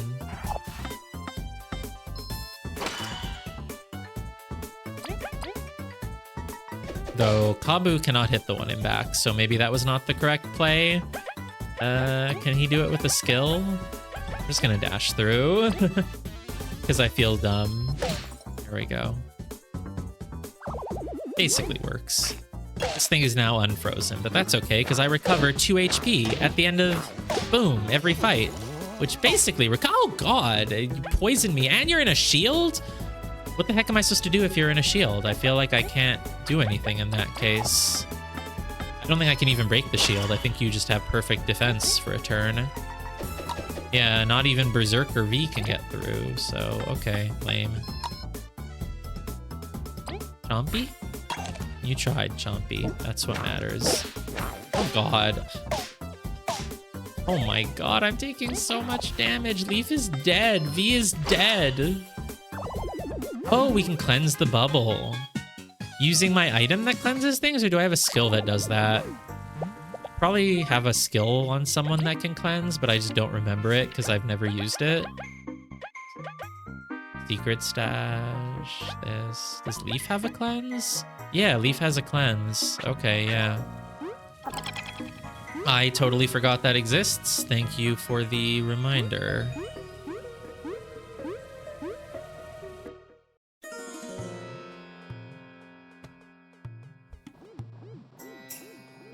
All right, back to town so we can fast travel. I wonder now if I should go try the other bounty. Let's give it one more try before we continue the main plot. Because I thought bounties were probably totally impossible at this point, but if I can do this one, which is in like the chapter 3 area, then surely I can do the one from the chapter 1 area. I want to get some healing items that are not the Queen's Dinner. There must be, what can restore 8 HP? A mushroom salad. Wasn't there the yam bread? How do I get that? Bag of flour plus danger spud. That's not worth it. So 9 HP I can get from a leaf omelet. Is there anything that I can do that gives me 10 HP? No, no results. 11 HP. Nothing. 12 HP. Just the Tangy Carpaccio. 13. So basically, if I just want an item only for healing HP, the best thing is still Leaf Omelet, which is Crunchy Leaf plus Aphid Egg. Okay, fine. I might go make a couple of those so that I don't have to use up Queen's Dinners just for the healing, you know? Oh, we have not been friends with main story in a long, long time. The ironic thing is that I really do not like open world games. Like something like Skyrim or whatever, which, I mean, I haven't played, but just based on what I know of it, I don't like it because it's way overwhelming. I don't know what to do. I don't even know where to get started. I need a game to give me a very clear direction so that I know what to ignore. Well, it's not that. It's that I don't think this is anything like an open world game like Skyrim or all the other open world games that exist nowadays, like Red Dead, whatever, and etc. I think those games are incredibly open with a million side quests. For me, my sweet spot are the games that have a very, very clear main story that tells you exactly where to go, while also having maybe half a dozen side things to do at any time. Just enough so that I can feel like a rebel, but that I still have a really clear idea of the few side quests that there are, so it doesn't feel overwhelming. That I really like, and I take a huge amount of pleasure in going and doing every optional thing I can before continuing the main story. I remember in Dragon Quest XI, I did the entire Ice Continent. The moment it unlocked, I did the entire Ice Continent. I traveled through like 3 overworld maps. I did like a dungeon in advance. I did all of it, and then the story was like, all right, so go to the very first town on that continent. I was like, yeah, I'm way past there. I do not get a hard mode battle for this. Tell me I have hard mode on. I do. He does not have anything for me. Bounties do not count as bosses. not another moment where I realize, oh crap, I didn't have hard mode on.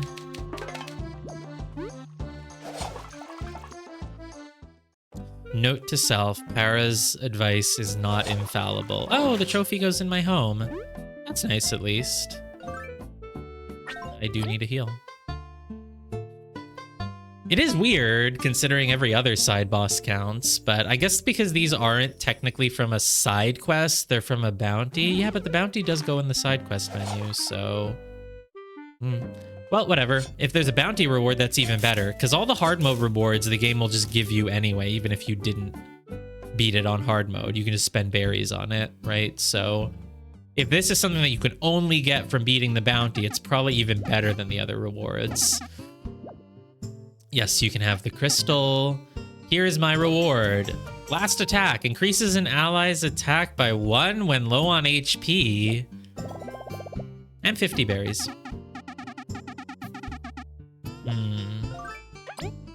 How much does it cost? If it costs any more than like 2, it's probably gonna cost 3.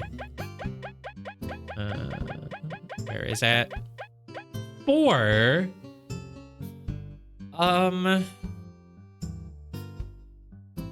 I mean...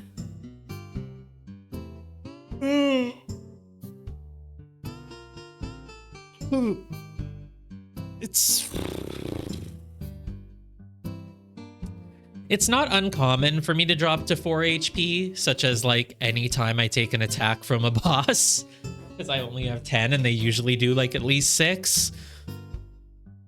It's not uncommon for that to happen. I will usually heal myself back up, but you could just get an attack off at that low HP and then have someone else heal you, right? So it's not bad, actually.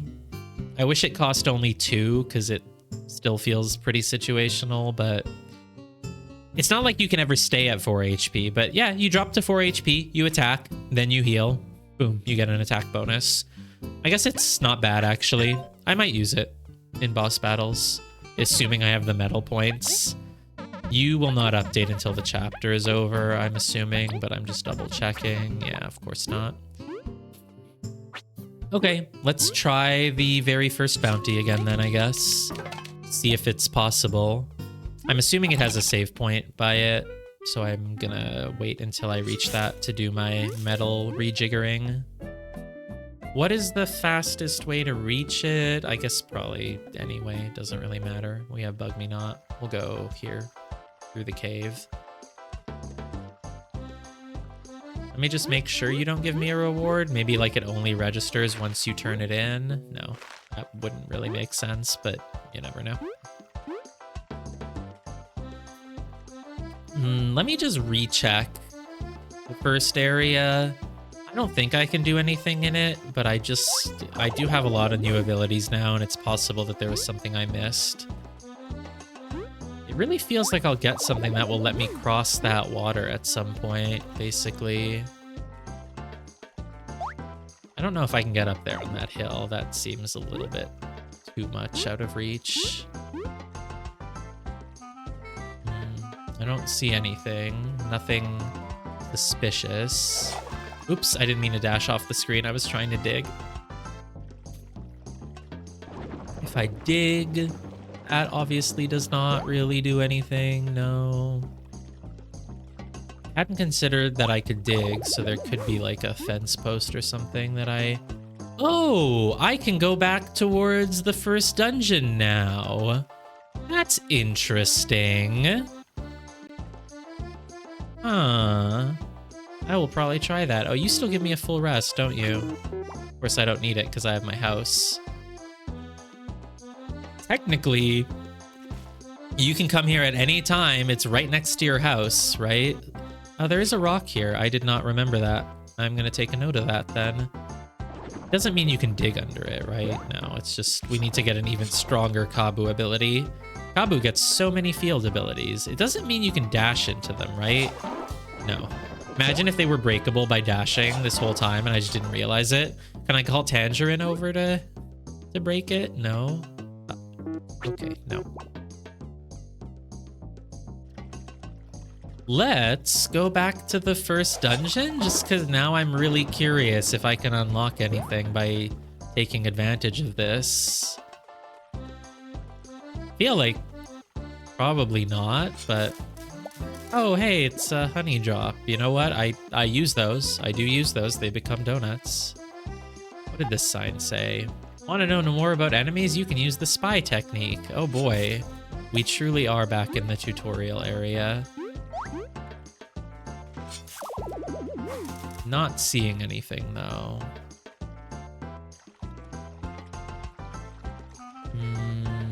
Nope.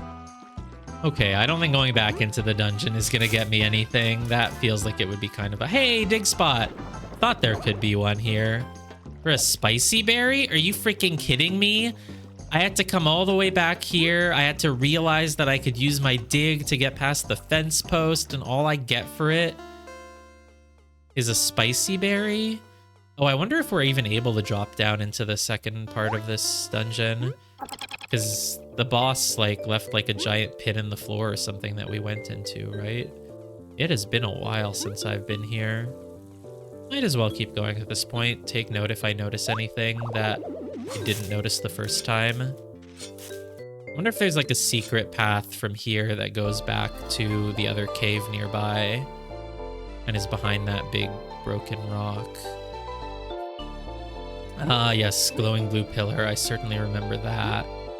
Oh, is that where we fell to fight the boss? Oh no, we fought the boss down there and then we came back up, I think.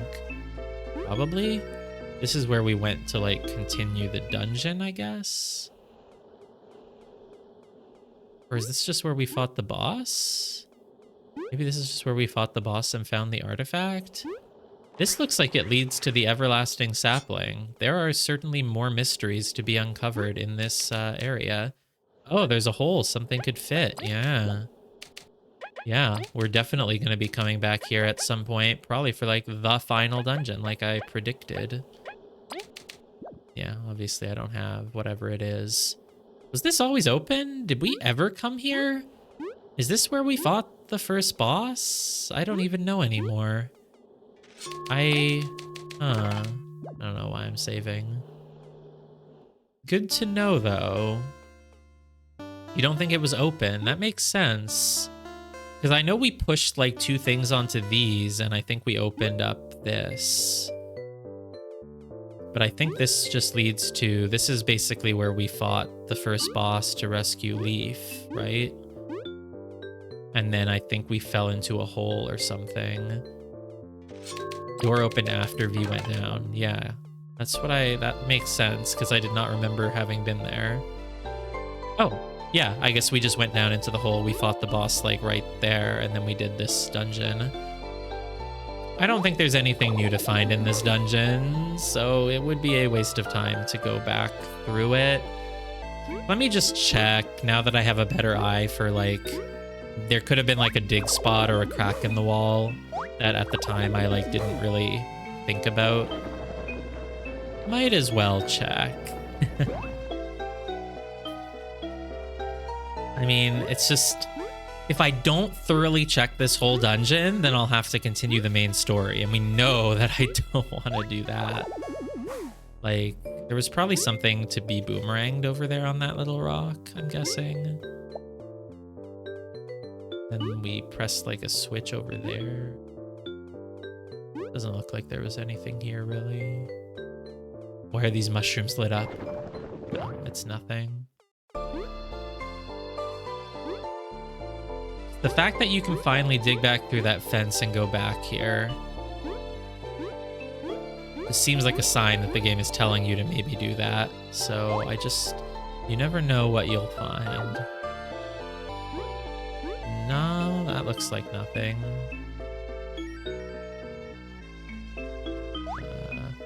This was like the roach statue where we kind of first learned about what roaches are, though we don't seem to have much to say about it anymore. This is the pillar, the lit up pillar, my nemesis. There's a honey drop over there. That's kind of weird. You would think I would have picked that up the first time, but...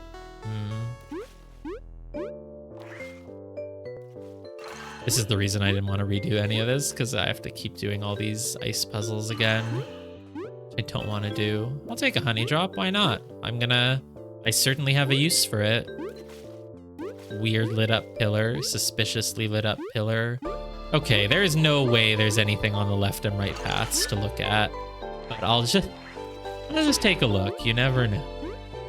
You never know. You kind of know. There's not going to be anything.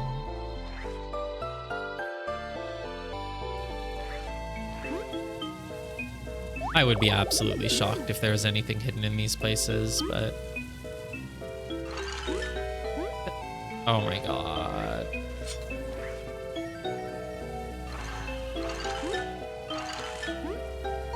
Not that high. There we go. No, that was still too high. God darn it.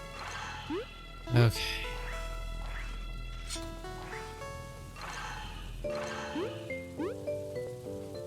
That's also too... I'm so stupid. Okay, I can just redo it right here. I don't have to reset the other two. Perfect. Great. Take this. How did you do this? We pushed it over there, and then we... Why are there... two...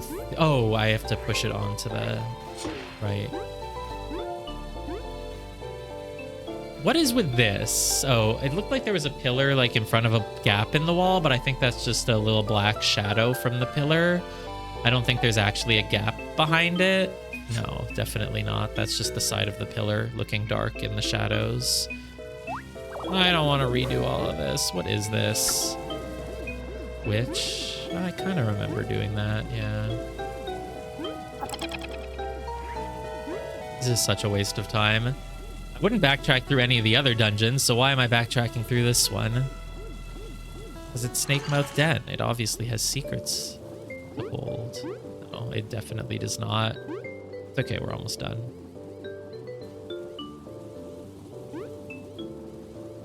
Imagine, though. Imagine I go through it and I find a crack in the wall somewhere. Be like, no, definitely not, though.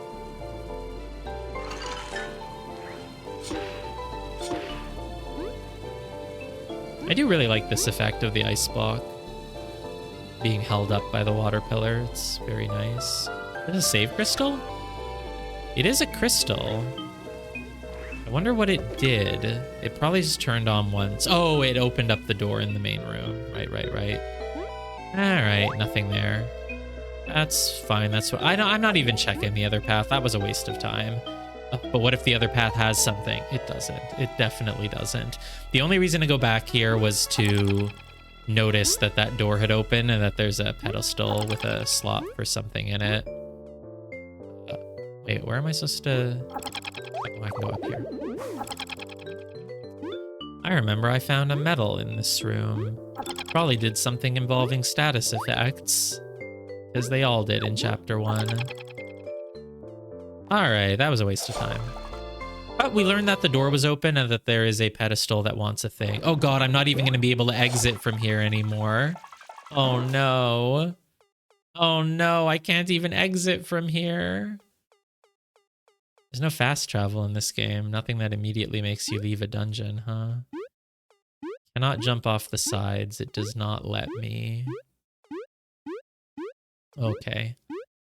All right, we'll go all the way back. Well, it's easier to go back. Don't have to do any ice puzzles. Okay, maybe it's not easier to go back. We have to actually look at the foreground to see where the mushrooms are. They don't actually expect you to go through this backwards. Because obviously, why would anyone travel back through that dungeon? Here, yeah. Nope, not that way. Where the heck is the exit? Oh, it was just down. They obviously don't expect you to go through it backwards, so it's not as readable that way because it involves constantly walking into the foreground.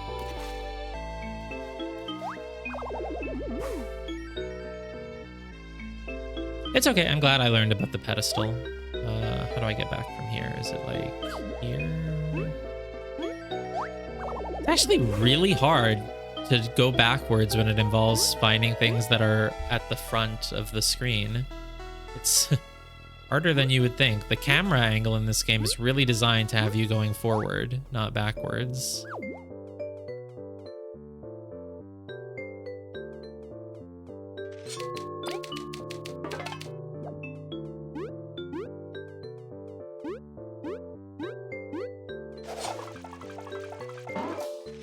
Stupid rocks, always getting in the way of my dash.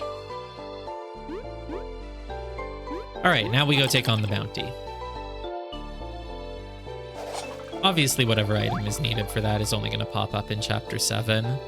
Maybe we'll get it at the end of Chapter 6 or something, and it'll be, you know, the way we start Chapter 7. Because as I predicted, I mean, we are Team Snakemouth, so it just makes sense that we will end the game in Snakemouth. I mean, it's possible that it's like the Chapter 6 thing, and Chapter 7 involves going off to save the world somewhere else. But based on the world map, it looks like there's only 2 more major areas, right? There's like a jungle or a swamp or something like that for Chapter 5, and then there's like a waste pollution factory for Chapter 6, and then Chapter 7 is back to Snakemouth. Maybe.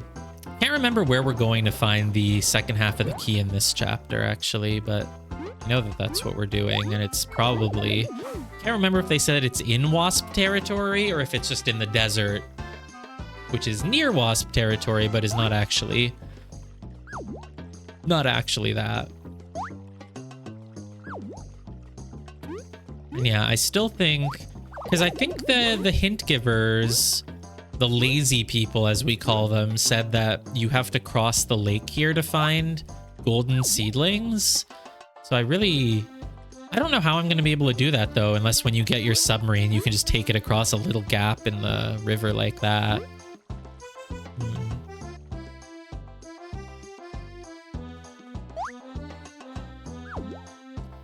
And this is where we exited the dungeon, but it does not actually lead to the dungeon, though it probably... maybe does. I'm not sure. It would really make sense if this rock on the left looped around. What does this thing say? It says, ants aren't welcome. It definitely says ants aren't welcome, but I don't know what the rest is. Frozen. No, there would be no gap between the F and the R. Frozen. Lake? I don't know.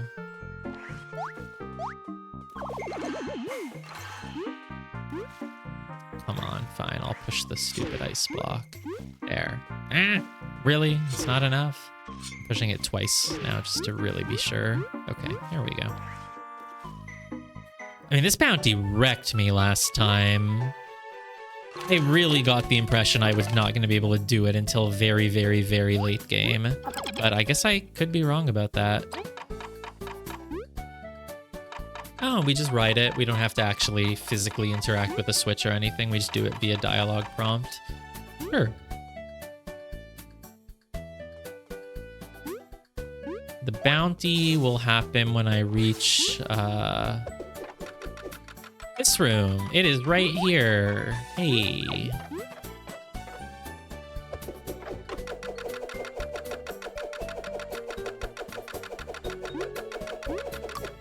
See, the fun thing about spending an entire stream on side quests is I don't have to do 5 million voices.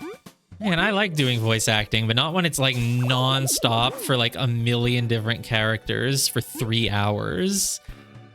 How do I do this again? Oh, I climb the rock, but I have to do something with my boomerang, don't I? Yeah, oh, there's a switch back here.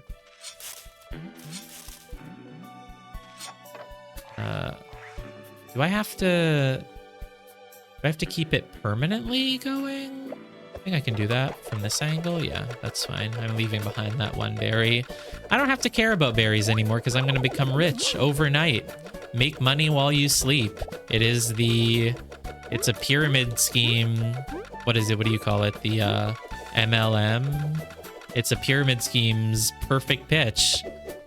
You can make money while you do anything else. You don't even have to put in any work. Just open a bank account and leave Bug Fables running 24/7. Oh, there's a path over there to the left. Oh, that is the path. That's what leads to the bounty, right? I think. Oh god, I don't remember how to do this room. Okay, this one is just for the bridge. What's this one for? For the bridge. Bridge is okay being permanently like that. Platforms need to be forever raised though, right? Oh, this plant is in the way. Works. And then I go like this, that, here. Oh god, thought I would have to freeze that thing, but I guess I didn't have to. I could just make the jump. No music. Ooh, yellow crystal. Oh yeah, yellow crystal. They don't even give you the plant. Oh, because the first time you find this, Venus doesn't exist, so I guess it's a yellow crystal. All right, let's go back to our boss setup. So no Triumph Buzz. Power Exchange is on V. TP Core is still fine. Status Booster is on V, though I wouldn't be surprised if this thing could resist poison, but I don't know. First Plating, I don't know about that. Berserker, definitely not. Poison Needles, yes. Empower. I wonder if Charge Up is better at this point. It could be. Use it 3 times on Leaf. It would really get you a lot. And the turns where he's not empowering, I really don't have much to do with him. But yeah, I guess V doesn't need to attack every single turn. I just wait until she has Charge Up 3 and then unleash a really strong one. And let's just do the Empower. Charge Up really feels like it should be the thing you use for the majorly OP combo though. But ADBP Enhancer, I guess. Let's try Charge Up. Well, stacks 3 times. I mean, let's just do the Empower. Yeah, whatever. I'm gonna stop overthinking it. Let's just stick with Empower for now. Do I want the first plating then? Do I want meditation on someone? No, I have donuts. In that case, I really don't know. Oh, I wanted to go get leaf omelets. Crap. I guess I just have to use my Queen's Dinners to heal at this point then. That's not ideal. And Lion Jaws? Who's gonna use normal attacks though? Basically just maybe Kabu sometimes. I guess I can just put the super block on V because she is in front. Can probably come in handy. Maybe last attack. Let's put the last attack on, I guess, and see if it helps. It might help. She can get hit, and then we have her attack, and then we heal. We still have the TP core on. Okay, that works for me. Yeah, this is all fine. I don't need crazy prepared, actually, so I can do another 2. Heavy throw, strong start. Who do we want strong start on? Maybe... I just didn't feel like strong start was that useful, but I guess if I put it on Leaf, I can maybe empower, and then spy, and then something. I don't know. I don't care enough, honestly. Let's try it. We might still get completely wrecked. Plus, this is the battle that has ads, and I hate battles with ads. They're so hard to deal with. Oh, he doesn't start with any summon, though. Okay. So, V goes in front. Leaf has 2 turns, so Leaf will spy. To think a plant and its minions could harbor such malice. This fight doesn't fade. Oh, it only has 58 HP? My god, that's freaking nothing. We can totally do this. It may aim to swallow us. V, Kabu, don't even think about fleeing before we break free. I'd never leave anyone behind. Of course not. And then let's do Empower on V. And then let's do Needle Pincer. 5, 4, 3. Oh my god, it does so much. That was basically 12 damage, and the poison worked. The poison absolutely worked, so I'm feeling good. I wonder if I can Frozen Drill. I mean, I got a lot of donuts. I got nothing better to do this turn. Do you think it takes into account that Leaf is exhausted, or do you think maybe it uses Kabu's? Oh, let's just do a Frozen Drill. It has a chance to freeze, right? So how bad can it really be? If it freezes, that would be lovely. Okay, it did 8 damage. I mean, that's pretty good. I got 4 of the TP back as well. This thing is going way down. And Chompy's helping. Oh god, you ate V? No, of all the people to eat. Oh god! Oh god, it keeps attacking. Luckily the poison went through, but you know, without V, I don't know what I can really do. That's not ideal. I don't know if I can break her out. Nice timing on what? Did I block something? Or was it nice timing for the enemy? Oh, Leaf doesn't even have a turn. Why does Leaf not have a turn? Oh, nice timing the 4 TP, yeah. Why would Leaf not have a turn right now? I'm so confused. Did he... Oh, maybe the Frozen Drill used up his turn? In that case, it's not even as good. I guess it's probably still good, but like... Yeah, he must lose turns when you use Frozen Drill. That kind of sucks. Well, I feel like I have no choice but to use a Queen's Dinner here, so I'm gonna do that. Hopefully it heals V. Oh my god, it didn't heal V. Ah! I don't know. I guess that makes sense. I just hoped it wouldn't. Well, whatever.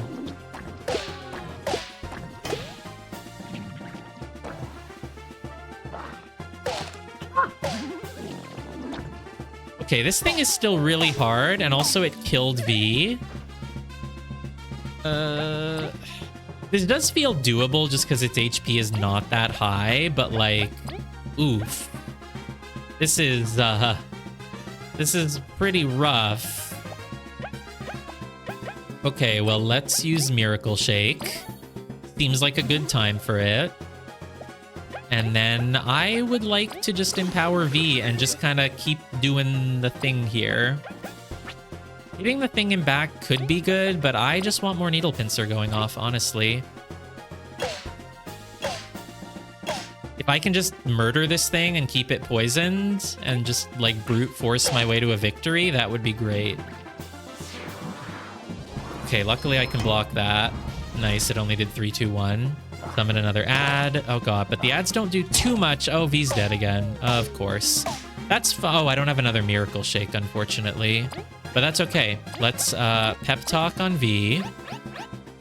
And then I'm going to empower her, and I'm going to do another Frigid Pincer. Oh, but there's something else in front. Oh, that's not good. Maybe I Ice Fall here, actually. Let's try Ice Falling.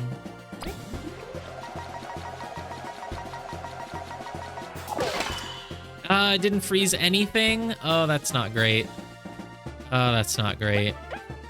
All right, use up my last Queen's Dinner, and then, like, pray that we can get something going next turn. Oh, it's Chompy's turn. Good job, Chompy. Hey, if you get rid of that thing in front, that's really good, so that my Needle Pincer can work. Nice, okay. He basically didn't do anything that turn. If he does that AoE attack, it's really good for me, honestly. Okay, I need to do another Needle Pincer on the boss. And I certainly have enough TP for it after using those Queen's Dinners, so... Oh, MV is in her plus attack range as well. This is all perfect. I wish I could have Chompy's turn go first here, but that's fine. So... Leaf will empower V. Kabu will kill the thing in front. Thank God he did just enough damage. And now, do I Needle Pincer? I think Needle Pincer is probably still better than Hurricane Toss. I do have pretty good attack boost. Ice Rain? I do not have whatever that is. Hurricane... What's better, Hurricane Toss or Needle Pincer? Needle Pincer's been doing 5, 4, 3, so it'll do 6, 5, 4. That just sounds like enough, so I'm just not going to overthink it. I'm just going to do Needle Pincer.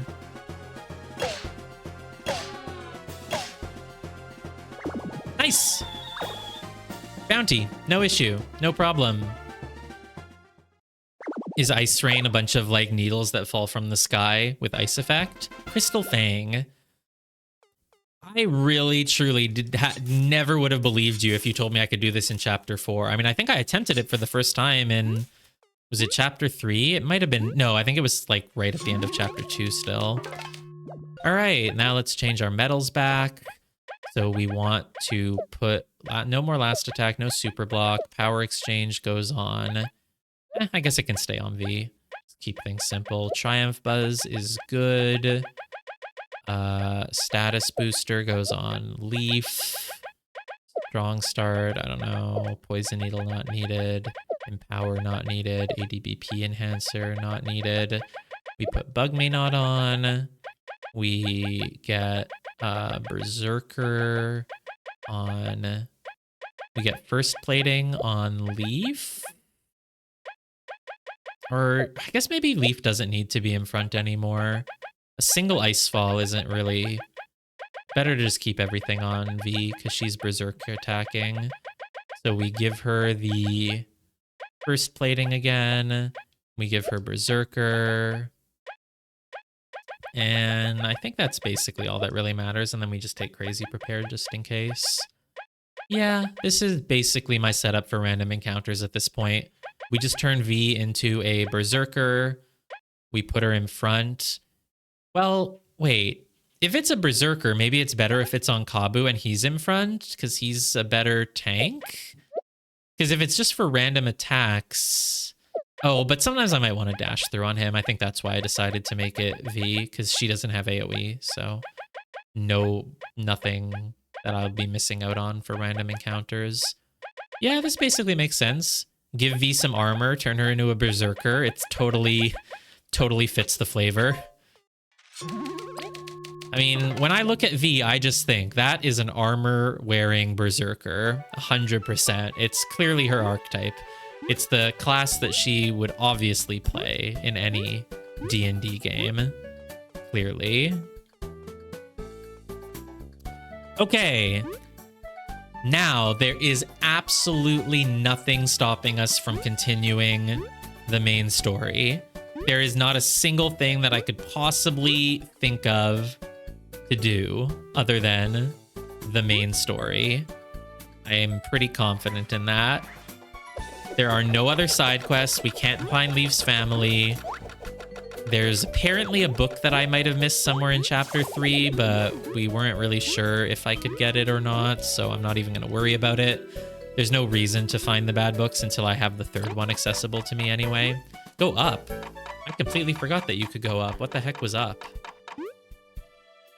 Nothing. Probably just a medal that I found.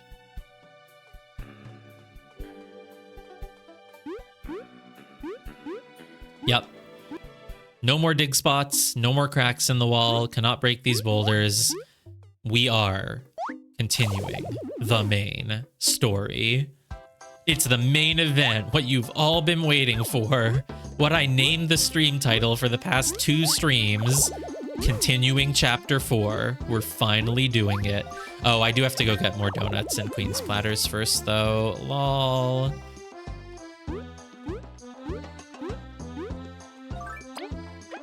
I have how many donuts? First of all, just sell this stupid spicy berry. Go buy a leaf. Definitely go buy a leaf so I can mix it with that aphid egg. Here, I would like to sell spicy berry because I just don't even care enough to have it in my inventory. Same with the shell ointment, honestly. Why would I ever want status immunity and defense for a turn when I could just heal? I mean, I just don't care. I just want to fill my inventory with more donuts. The clear bomb could be good though, so I'll hold on to it. Surely it will come in clutch at some point. Definitely. I would like another miracle shake. Let's just make one of those. It is very expensive to make, but it obviously can really come in handy, so I still want one. Let's go make donuts first, I guess. As long as I don't encounter another mini boss tonight, I don't need to make the Queen's platters now. I can do it off stream, but I might encounter another boss fight as we do chapter 4. I don't anticipate on going super long today, but any chance you want to stream something after this, Para? If you do, then I will definitely stop right at 10. Why am I trying to save as if that's a save crystal? Oh my god. Where am I going? Here. Maybe. I'll stop at 10 either way, though. Let's go make donuts.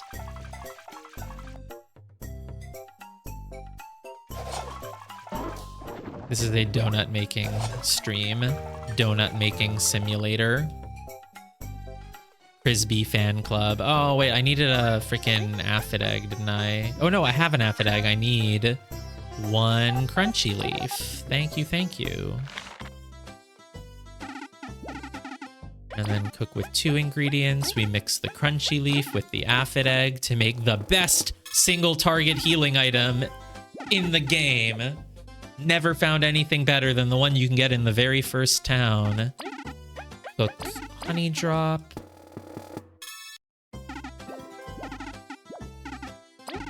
And then cook honey drop. Buy 2 bags of flour. Glazed honey with bag of flour. I already made another mistake earlier in the first like 2 minutes of the stream before anyone got here.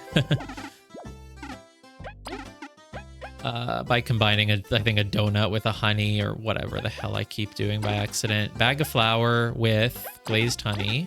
Great, great, great. All right, how many inventory slots do I have left? A lot. Okay, let's make 2 more donuts. I will make all the rest of my donuts off stream though before Friday, 100%, because this is not thrilling. Oops, no, not that. We can pretend it's thrilling though. All right, we're giving Crisby a honey drop. Let's see if he's going to be able to make a glazed honey with it. He's putting it in the oven. He's cooking and... Oh, did it work? Yes, it worked. Okay, great. We got a glazed honey. Now we're going to combine. Now, the percent chance of this glazed honey combining successfully with the bag of flour is... It's not 100%. I mean... It is 100% according to the game's logic, but you never know when there could be a game-breaking glitch that makes it not work. So we really have to have our fingers crossed that this glazed honey is going to combine with this bag of flour. Hopefully nothing goes really badly here. Yes, okay, we pulled it off. Nice. So we got another donut in our inventory. It's going to be really important going forward in the game. All right, how many donuts do I have? 4, 5, 6, 7. Let's just make 1 more because I have room for it. And then we're going to make maybe a 1 or 2 Queen's Platters. I don't anticipate doing any more really hard mini bosses. We might face 1 more boss before the end of the stream. So I really only need to make 1 more Queen's Platter. Bag of flour with glazed honey. Yes. I mean, so far the number of mistakes I've made while combining this is 3. So don't underestimate my ability to completely fail. You don't have anything new for me, right? Yeah, didn't think so. Okay, we go to Yu-Gi-Oh! Island. I did not mean to hit that bell. I know it looks like I did since I ran up to it and hit it, but I swear I was just trying to dash. Go to Yu-Gi-Oh! Island. Let's just get 2 more for now. Obviously, I want to save some berries to start making interest overnight, so... Oh, wait, yeah, and then we do a dark berry with a revive item. Yes, and I'll be able to pick up that dark berry as I'm getting my reward from the black market, because I was already going there.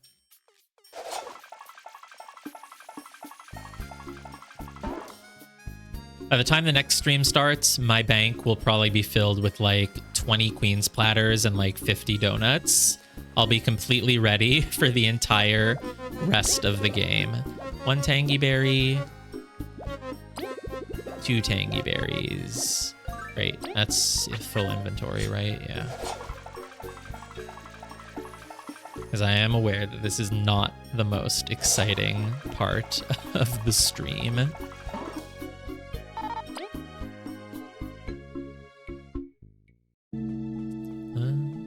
Where are we going? We're going to the Golden Settlement to visit Cut because he's the only one who knows how to turn the tangy berry into a tangy carpaccio.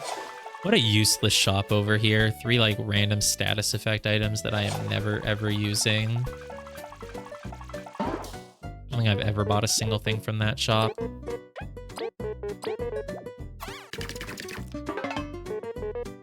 Good job. It's so weird that Master Slice has... Oh, no, not the tangy carpaccio. God, no. God, no. Master Slice has never done anything. Surely he'll do something at some point. He's got to be involved in like maybe a late game side quest or something.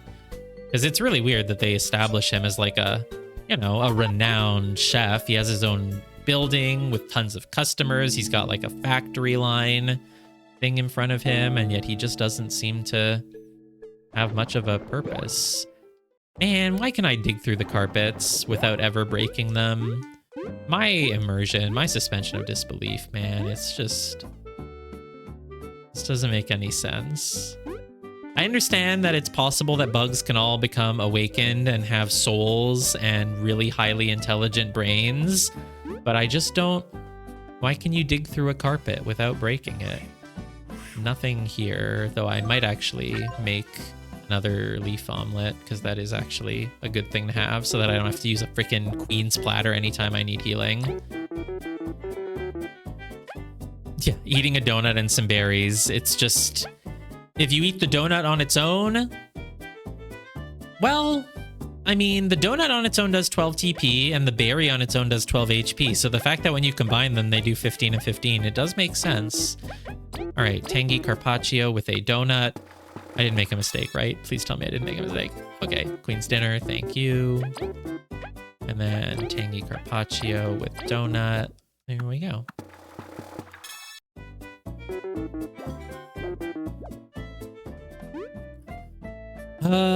Now we go to the black market. This one was kind of harder than the other ones still, though, I feel. It does have less HP, but the fact that it can swallow you up and it just summons creatures that get in your way, like, I think it was harder, but the reward probably won't be a better one.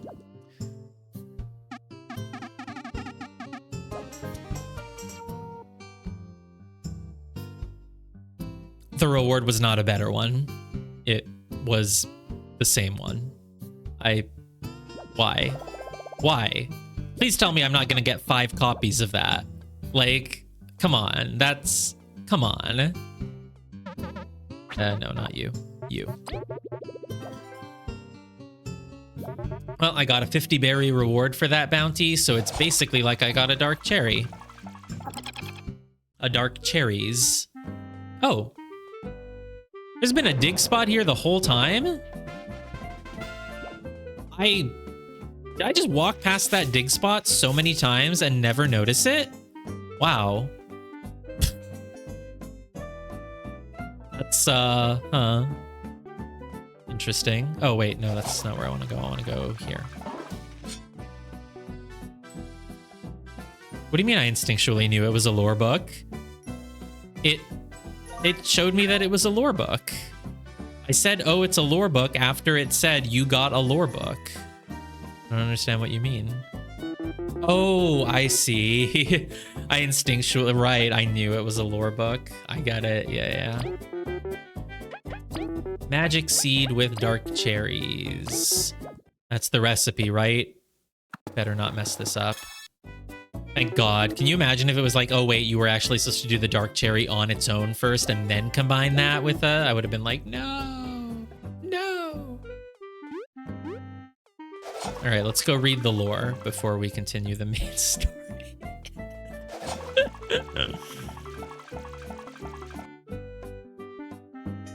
This is the way to continue the main story. I'm on the way to continue the main story. I still have 500 berries to put in overnight. We started the stream with like 500, so I basically haven't lost any berries. I wonder where this is on the list. I'll just go in the order that you found them, right? Probably. So Brief History of Wasps, yeah, is a sequel to A Brief History of Bees. Although they've been around long before Elizant I's arrival, the wasps live just outside of Bugaria. Thus, the ants hold the title of First Settlers. They control most of the northern territory, composing of the far grasslands and wild swamplands, and will attack anyone they catch intruding. Due to a history of internal conflict, even the young are well versed in military tactics and combat. Well, that was very, very brief. The ants are the first settlers because they didn't actually come to Bugaria. They just control the northern lands. Okay. It was so brief that it was literally 3 sentences. All right. We will now continue the main story after this quick 2-minute bathroom break.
You can't make me do the main story. I refuse. I refuse. No, I don't want to go to the desert. I don't want to go to the desert. Where is it? Here. To really drag myself to it. Okay. So I think the quickest way to reach what we want to reach is over here. We take the east exit. Oh, we gotta open up the map. Do I need the map to reach this? I think I could probably make it on my own, but the map helps. There's no reason not to open the map. There we go.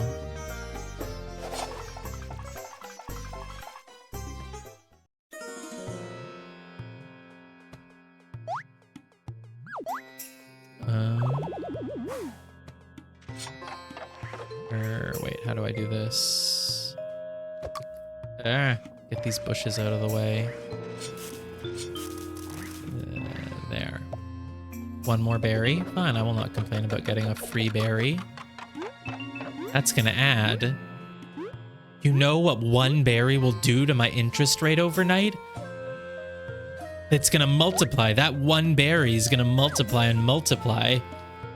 By the end of the night, by the end of the 48 hours, it's gonna be like 5 berries. Hey, luckily these guys are all in bug me not range. Yeah, so at some point I'm gonna get something that lets me hover over those sand pits, I feel. It's gotta be a thing. We go down here, and then it should be just one screen to my right, though I guess I have to go all the way around.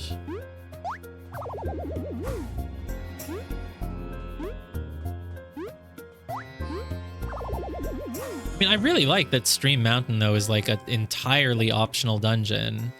That item that I just picked up sounds like something completely worthless, but I will toss it out the moment I get the chance. Don't worry.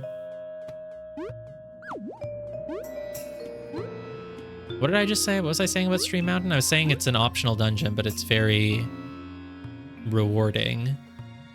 I feel like I misspoke, but I don't even remember what I just said. But yeah, Stream Mountain, very cool dungeon. Leads to a lot of stuff. I can't remember what my reward was for giving that guy the iron ore. Oh, he gave me the defender armor. Nice. Oops, did I just save at that crystal? Because I should have. You're gonna give me a mini boss. Fall back. Oh no, I don't have my mini boss set up on. Whoa, what a vicious beast. They really aren't making getting all the artifacts simple. Eep, we better stop talking and start fighting. No, I don't have my mini boss set up on. Well, whatever. Maybe Berserker V will just work out fine anyway. Compared to all the stuff I've been fighting, this should be pretty easy, right? So we'll keep V in front. Who do I spy with then? Let's just spy with Kabu, I guess? I don't know if it really matters. Oof, I barely dodged that. It's hard to speak when being assailed so violently. And yet it is my duty to draw its attacks in. V, Leaf, let's do this together. No, sorry, V gets to be in the front row because she's a berserker, not you. We might die, and then I will switch to my boss battle setup, but we also might not die. Maybe it's just easy. I mean, we do have Chompy. We're very strong, right? Nope. I mean, if V does 6 damage a turn, like, that's still pretty good. And this guy, even if I didn't block his attack, he only did like 4. So this might actually just be completely fine. I guess I'll Frigid Coffin though. Why not?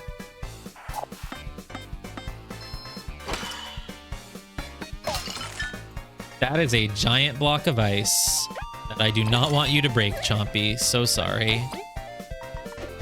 7 damage. Yeah, this is, maybe this setup is actually completely fine for even boss battles. Not for an optional one, not for a bounty, but for this, yeah. Didn't even need to change my medals.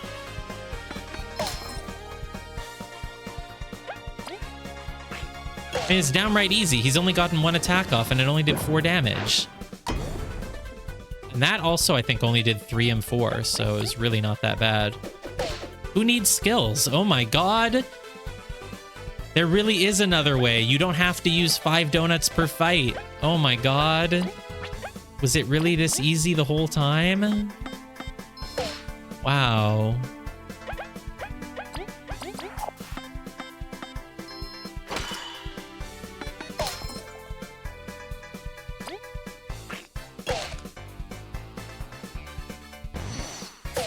Yeah. Oh!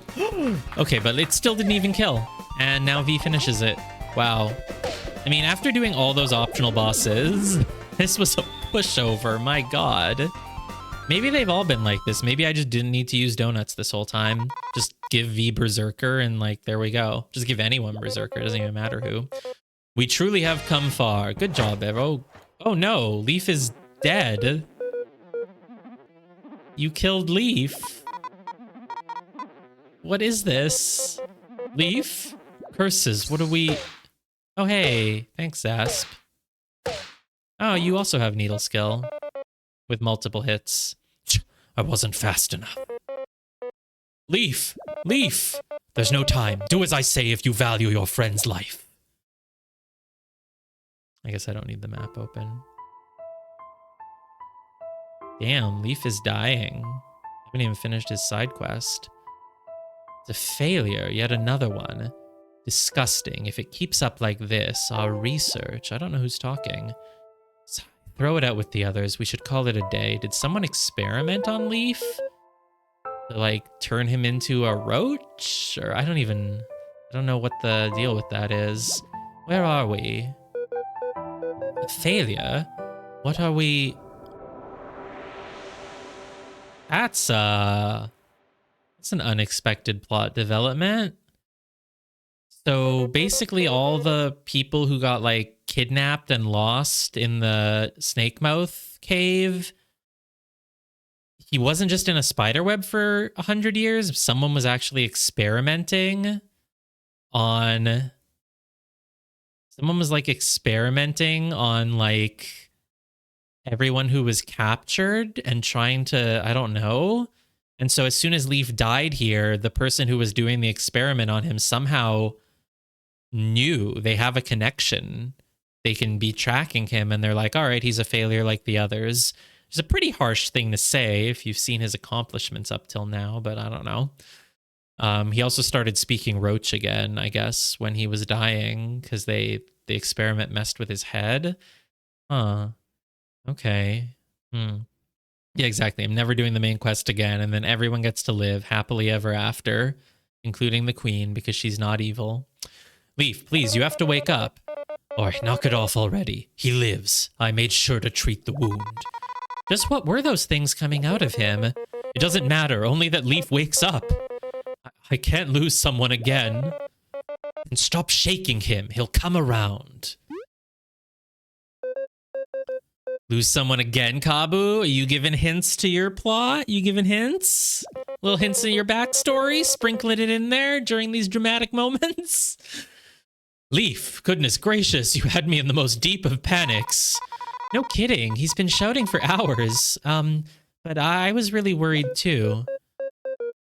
Zasp, where are we? What happened? You let your guard down like a fool and got shanked. Zaps jumped in and broke that scorpion's face. Don't thank me. I had a debt to settle. I know, V's whole character arc is totally done. Exactly. She got hers done early. Like, there's like a nice, like, you know, V's thing started and she had a side quest and it's done. Leaf started, but the side quest can't be done. And Kabu, no side quest even received for him, and his backstory has not even started yet. They spread them out throughout the game, I guess. Those things inside us. What kind of abomination are we? Yeah, I feel bad for Leaf. Leaf, it doesn't matter. It only matters that you yet breathe. I've lost so many. I truly feared we would lose you, so it doesn't matter. Yeah, the doctor said you had weird stuff in you anyway. Yeah, you already knew that. Totally. The Kabu. How touching. I guess my work here is done. Zasp, even with what you said. What did he say? That it was just a debt to be repaid? Thank you. It's hard to find good friends. You'd best go get that artifact before Mathava ends her vacation. Oh, Zasp is our friend now. Mathava is not his friend. That's right, we heard these voices, something about research. It must be connected to us. We can't stop now. What if the castle holds answers? Are you gonna be okay? It was looking super bad. It doesn't matter if Mathava gets the artifact. We could always go rest at the inn. No, we can feel that it's important. And we would never spend money at the inn. We have a house, Kabu. We have a house. We will go. We must go. Would you help us just a bit longer? Help you? We're all helping each other, bro. As if you had to ask, Team Snakemouth's gonna get that treasure. Then it is settled. Let us proceed to the sandcastle. Oh, right. I haven't been doing gossip dialogue in so long, yeah. It's that big wall again. So we've reached another limit of the desert. It'd be kind of fun to draw a map of the whole... It'd be kind of fun to draw a map of the whole area. I absolutely agree, Kabu. I completely agree. On your own time, there's stuff to do. I have not been remembering to do gossip dialogue at all, especially in like the Chomper Cave. I'm assuming I never did any there. I don't think I ever did any in Stream Mountain. I completely forgot that it was a thing. Maybe we can go get it at some point, but not right now. Oh man, what if instead of continuing the main quest, we go back to Stream Mountain and get the gossip? No, I'll do it when everything there is in Bug Me Not range, because I do want to see all the dialogue. Or, you know, just save it for a future playthrough or watching someone else stream this one day. Yeah. I'll go get it eventually. What room is this? This is the room. This must be the room. Yeah. Here. Oh, it's this one with the little blurb, little blobby part that I drew here off on the right. It looks like the nose of a Pianta or whatever from Super Mario Sunshine. That's what it looks like to me. All right. I think my HP and everything... Oh yeah, I don't think we ever got this dialogue either. That artifact over there looks like Cut's tools. It seems the ancients also sliced things. You reckon they had beamarangs too? Maybe. Or something cooler. There's no cooler weapon. What artifact looks like? Oh, there's a knife up there. Yeah, I see. So the ancients is like the humans, basically. It's different than the roaches. I think I got a full heal, because Leaf was asleep, and if you're asleep, you get a full heal, so... Alright, we don't need the map anymore. We know where we are. I just have to put the thing in here, right? Yes.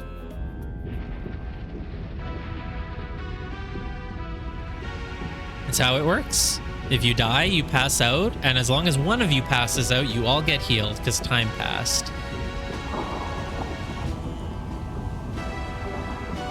Oh boy, the castle has all these crystals up top. That's interesting. There are save crystals, but no, I guess crystals are used for everything, and they basically represent technology, so it makes sense. Whoa, that thing is huge. It makes the Ant Palace look like a cheap inn. Truly, there's no such thing as a cheap inn. They're all incredibly expensive in this universe. Truly, I've never seen such an impressive structure. I wonder if it'd make the queen somewhat jealous. So the artifact must be here then. Will you truly be okay, Leaf? We really can't just go back if you feel bad, you know? Thank you for your concern, but we'll manage. Be ready, though. This doesn't look like an easy place to explore. Well, it's okay. Berserker V is on the case.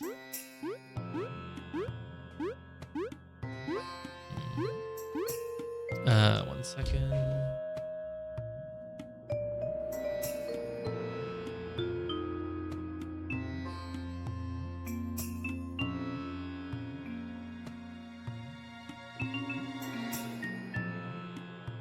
Okay.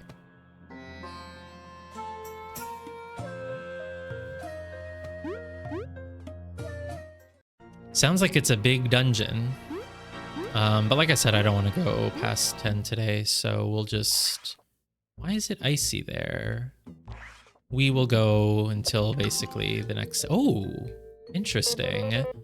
What is this sorcery? Ice magic. Thought you'd seen it before. It's not the same. Ice magic is your thing. True. Could this place be related to us? Wow, it's not just a random dungeon in the middle of the desert. It will actually give us important plot stuff about Leaf. Only one way to find out. Time to explore. Let's be careful, please. We've let our guard down too many times during this mission. We'll keep our eyes open. Wow, it's like Kabu is actually getting development from all the near-death experiences. Unlike characters in a certain other recent JRPG release who witness their friends nearly dying and then just say, all right, well, whatever, let's just keep going then.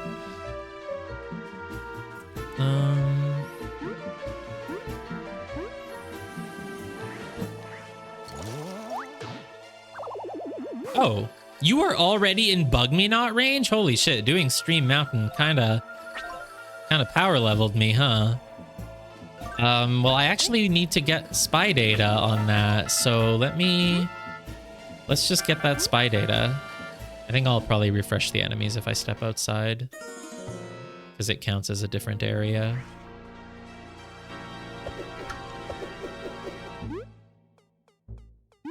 There it is. Remove Bug-Me-Not for one moment. Oh, did it get frozen when it entered the ice ring? That's interesting. Need spy data. Not that I need spy data anymore, because I've already won the frickin'... I've already done the Yu-Gi-Oh! Tournament, but, you know, still good to have.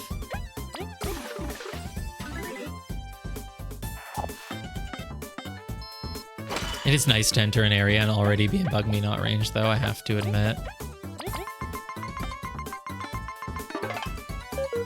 That crystal, could it be like those inside us? We should bring a piece to HB. Oh, wait, you have crystals inside you? Was that the thing that explained your... I totally didn't remember that. The temperature affects it quite a bit. We'll toy around with it, see what works. Kabu's horn is worth a shot in the cold. Okay, sure. But you know what's also is worth a shot? Berserkerang. Didn't quite kill. Would have been very cool if it killed there. It's okay. Oh, there's a roach symbol on the floor. This is very related to roaches. One exploration point. Yeah, that is what Bug-Me-Not typically means. Magic ice. Ice cube will never melt. That would probably be something you can turn in for that quest. Oh, a flower right here. I don't think I even lost anything, so I'm not using that.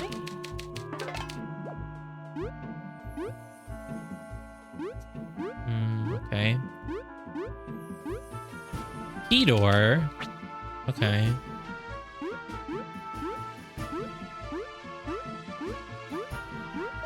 I've already fought you, but in case you're like a different variation of the scorpion, let me check. Nope, same variation, nothing new here. It's a little bit annoying that, like, I'm in Bug-Me-Not range. Oops, V is supposed to be the one in front. I'm in Bug-Me-Not range, but I'm not actually using it because I want to make sure I get spy data. But honestly, with that Berserker thing on, these battles are gonna go pretty quickly. Wish I could get a second Berserker medal. Ooh, Oh, you did 0 damage, right? Because she has armor. Nice. Dude, we actually finally have a really good setup for random encounters. Wow. Don't need to be using up my freaking TP on them.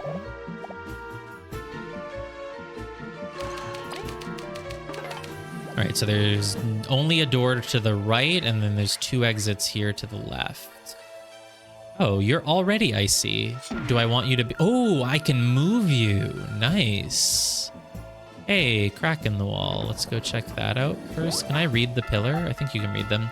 Warning, high humidity area. Regular maintenance of cryocrystal must not be neglected. This is definitely a pretty serious place. It involves roaches. It involves ice stuff. I didn't see what that was because I was still holding down circle to dig. And when I let it go, it like also advanced the text box. Some sort of ice related metal. Was it not? Was it just an item? Maybe it was just an item. Was it a key item? What the heck did I just get? I just got a medal, I swear. It was like an ice medal. Oh, it was frostbite, which I already have. Or do I already have? Reflect all direct damage taken by a frozen ally to the striking enemy with a chance to freeze. Oh, wow. So if you get yourself frozen on purpose, you can become a freaking mirror. All the status effect synergies seem very cool. I just don't need to use them. Maybe when I beat the game, I'll go look up like what sort of builds you can make with them or watch a video of it. But as of now, I just don't feel like I really need to experiment. Oh, is that not how you push? How do you push? Or, oh, I just can't push it any further that way? Oh, because there was a rock there. Yeah, that makes sense.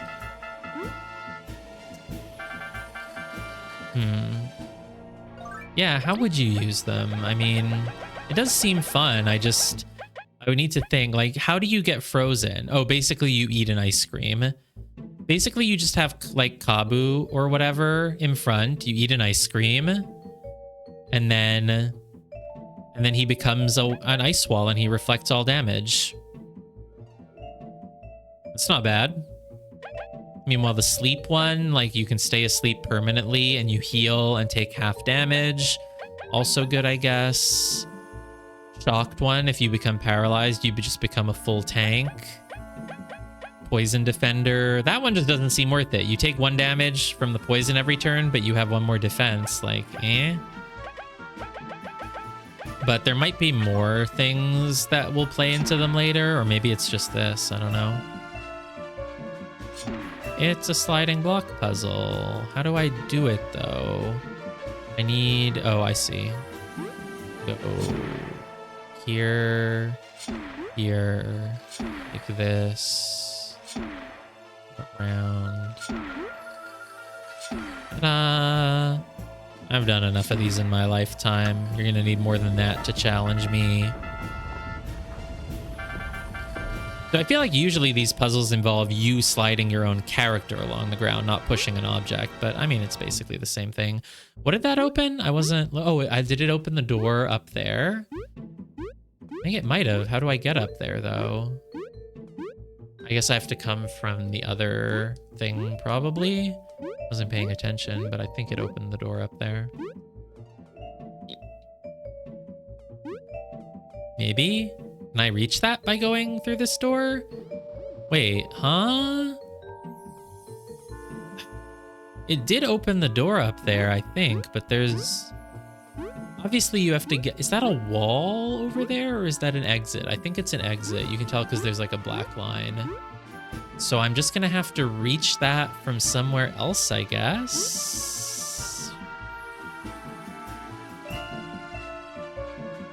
Oh, I wonder if you can also jump over this. It doesn't look like it can freeze, but maybe. Do I need healing? Nope, still haven't taken any damage. Right. There were no battles in that room. Definitely want my Bug Me Not off for this because I gotta get its spy data. Maybe this thing wouldn't be in Bug Me Not range anyway. It does look like it could be kind of strong.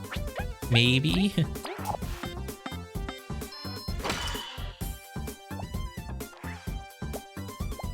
Get V in front. I'm doing a very good job of remembering to actually put V in front and rotate my characters.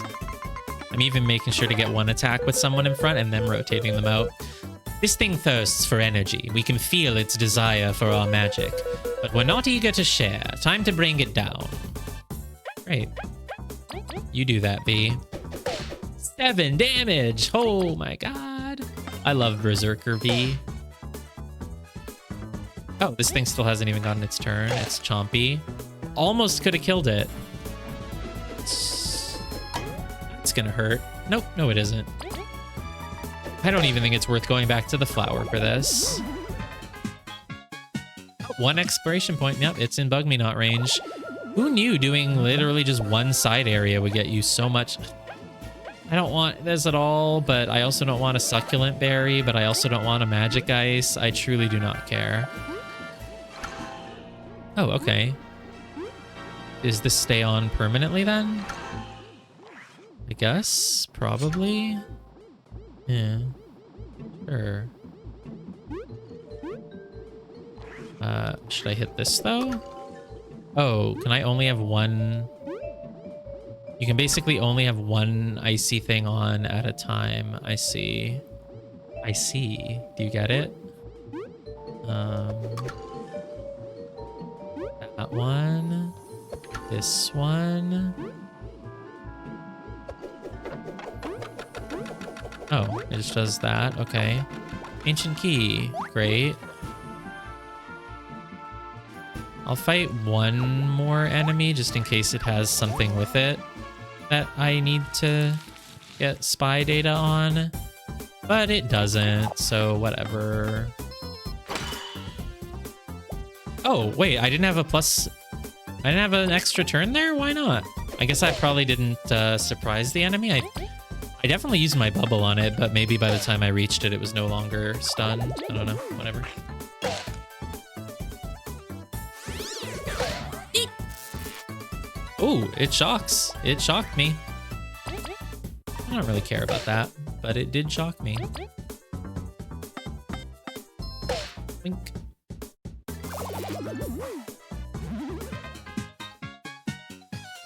One exploration point.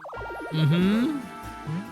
They really encourage you to not fight things that are weaker than you. There's absolutely no point in fighting them, basically.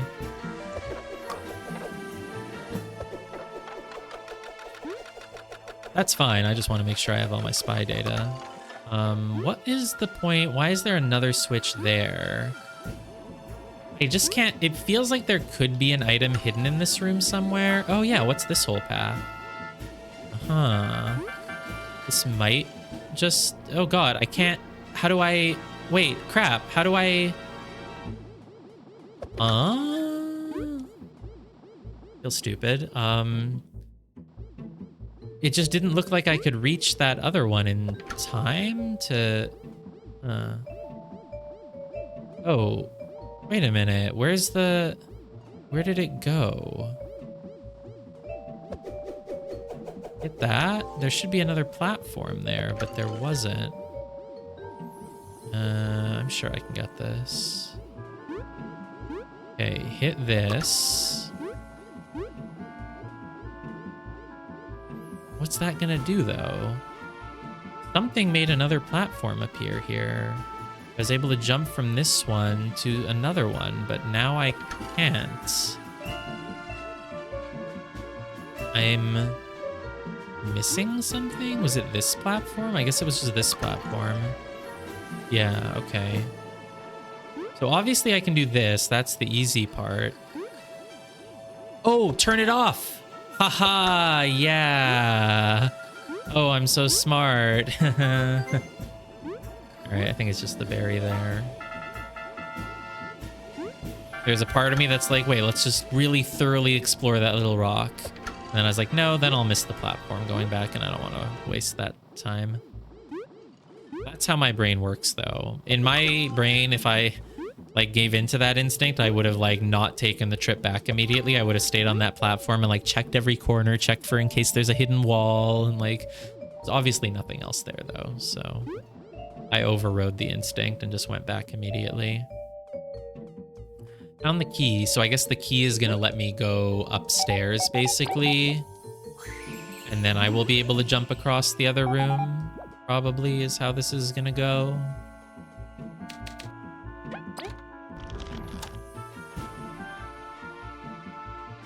Oh, hello, roach statues and lit up pillars.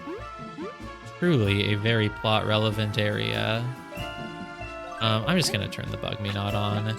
Even if I miss some spy data, I can just get it from the guy, right? So, like, whatever. Oh, that thing is new. Or was it new, or was it the same thing I already fought? Whatever, I'll get the spy data from the guy. It really doesn't... Like, there's absolutely no reason that would make it better for me to get it from this than from the guy, right? Oh, I think I have to use V's. Oh, okay, that's definitely a new enemy. Let's just fight it. Let's just get the spy data. Pretty sure it's a new enemy.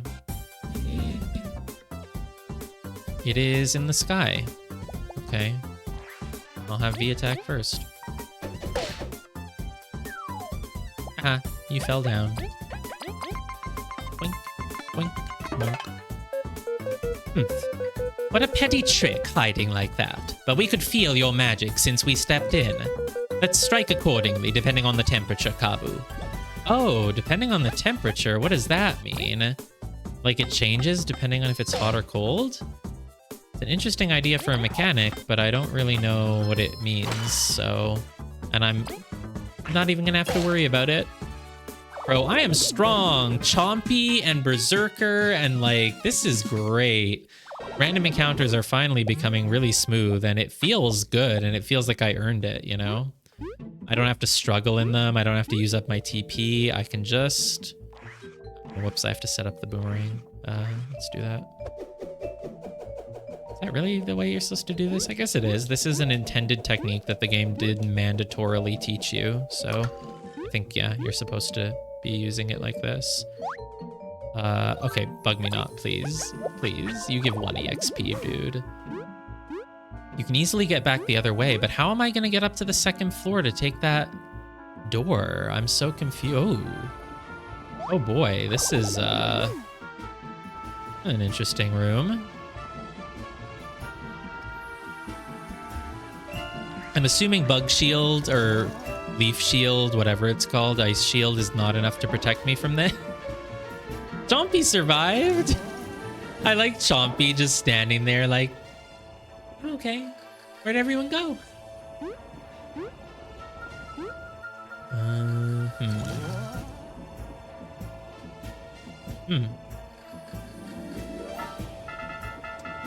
Don't know. Not seeing anything here. I don't know why there's a bramble patch. Because I can't jump while I have this on, so it's not like I can use this to get past the rock. What am I supposed to do then? Do I have enough time to just dash through? Maybe I do. Oops. Ah! Oh, wait, I can dig. Haha, I can dig. Or I can do it the hard way. Let's see if I can do it with dashing, just because I'm curious now. No, no, I didn't mean it. I pressed it twice. God damn you. Oh, if I press it twice and then I hold it, it still digs, right? All right, whoop. That didn't work. Got this, though. I've totally got this. Oops.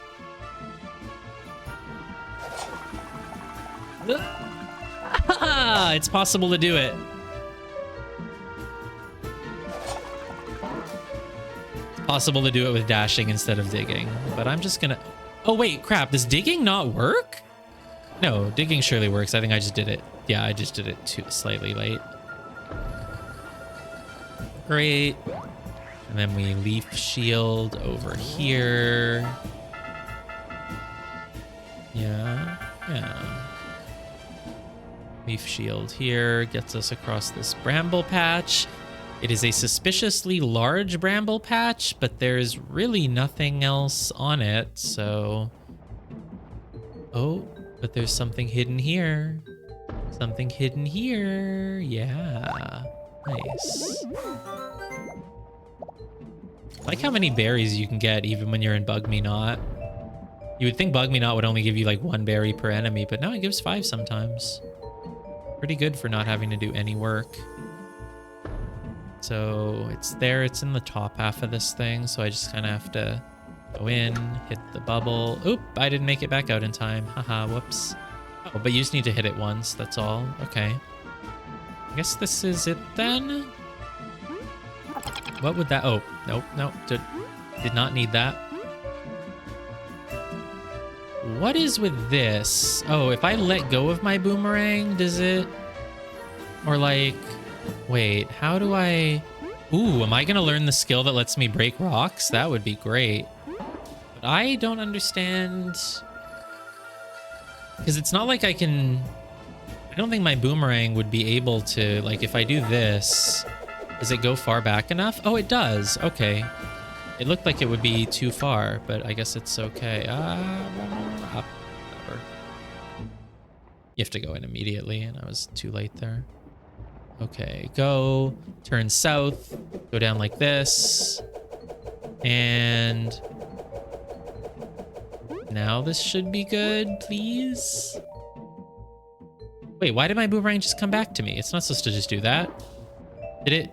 What? I must have messed up somehow. Okay, no. Here. Now go. Ah, there we go. I just did it wrong. Oh, crap. I thought that would toggle. Oh, there's a crystal right here. Oh. Oh, I need the rock to make it all the way, right? Yeah, that makes sense. All right, I was not understanding that properly. I see now. I was overthinking it, of course. But surely I am going to learn the ability to break rocks here. Ooh, spikes. Can I impale myself on it? No. All right. Sorry, I tried to impale V on some spikes just to see what would happen. But it was nothing, so it's okay. This would just take me back, right? I don't even need to try it. I guess part of it is also that, like, there's a part of my brain that doesn't really trust a game to work smoothly in the sense that, like, obviously this is just a shortcut to go back, but I feel like in some older games, there would be things hidden on it. So it's like, okay, fine, I have to check it. Whereas I think a more modern game with better design sort of teaches you that, like, look, if something is clearly just a shortcut to go back somewhere, you don't need to go check it for items. It will just be a shortcut. You should only use it when you are actually needing a shortcut. You know what I mean? I feel like that's a design principle that a lot of older games don't necessarily have, but more modern ones kind of do. And so I have to, like, rewire my brain to be like, okay, you don't have to go check every single thing. Like, another design principle that I think is really important. Ooh, is this a hidden path? Is it a hidden path or is it the intended path? Because it looks like it would just take you to the... Oh, it's intended because that elevator just goes down. It doesn't go across. Yeah. I feel like a really important rule in game design should be that if you ever have an obstacle that's like a pit that you can fall into, you should not put items inside that pit. Because then the design of that obstacle stops being like, ooh, I should really make sure I don't fall into that pit. And it becomes, all right, first I'll go into the pit and look for items, and then I'll go do the actual, you know, jumping thing above the pit. I feel like you just shouldn't put reward items in a pit that is like a place that you're not supposed to fall. So that's kind of what I'm talking about here. I think a good game sort of teaches you, like, hey, if something looks like it's an optional bad place that you're not supposed to go, don't worry, we didn't hide anything there. It's a place that you're not supposed to go. It's a shortcut. You're not supposed to go look at items for it, you know? Okay. There's probably going to be a boss fight as soon as I go through the door, but they said that this is a really big dungeon, so I don't think it would be over so soon.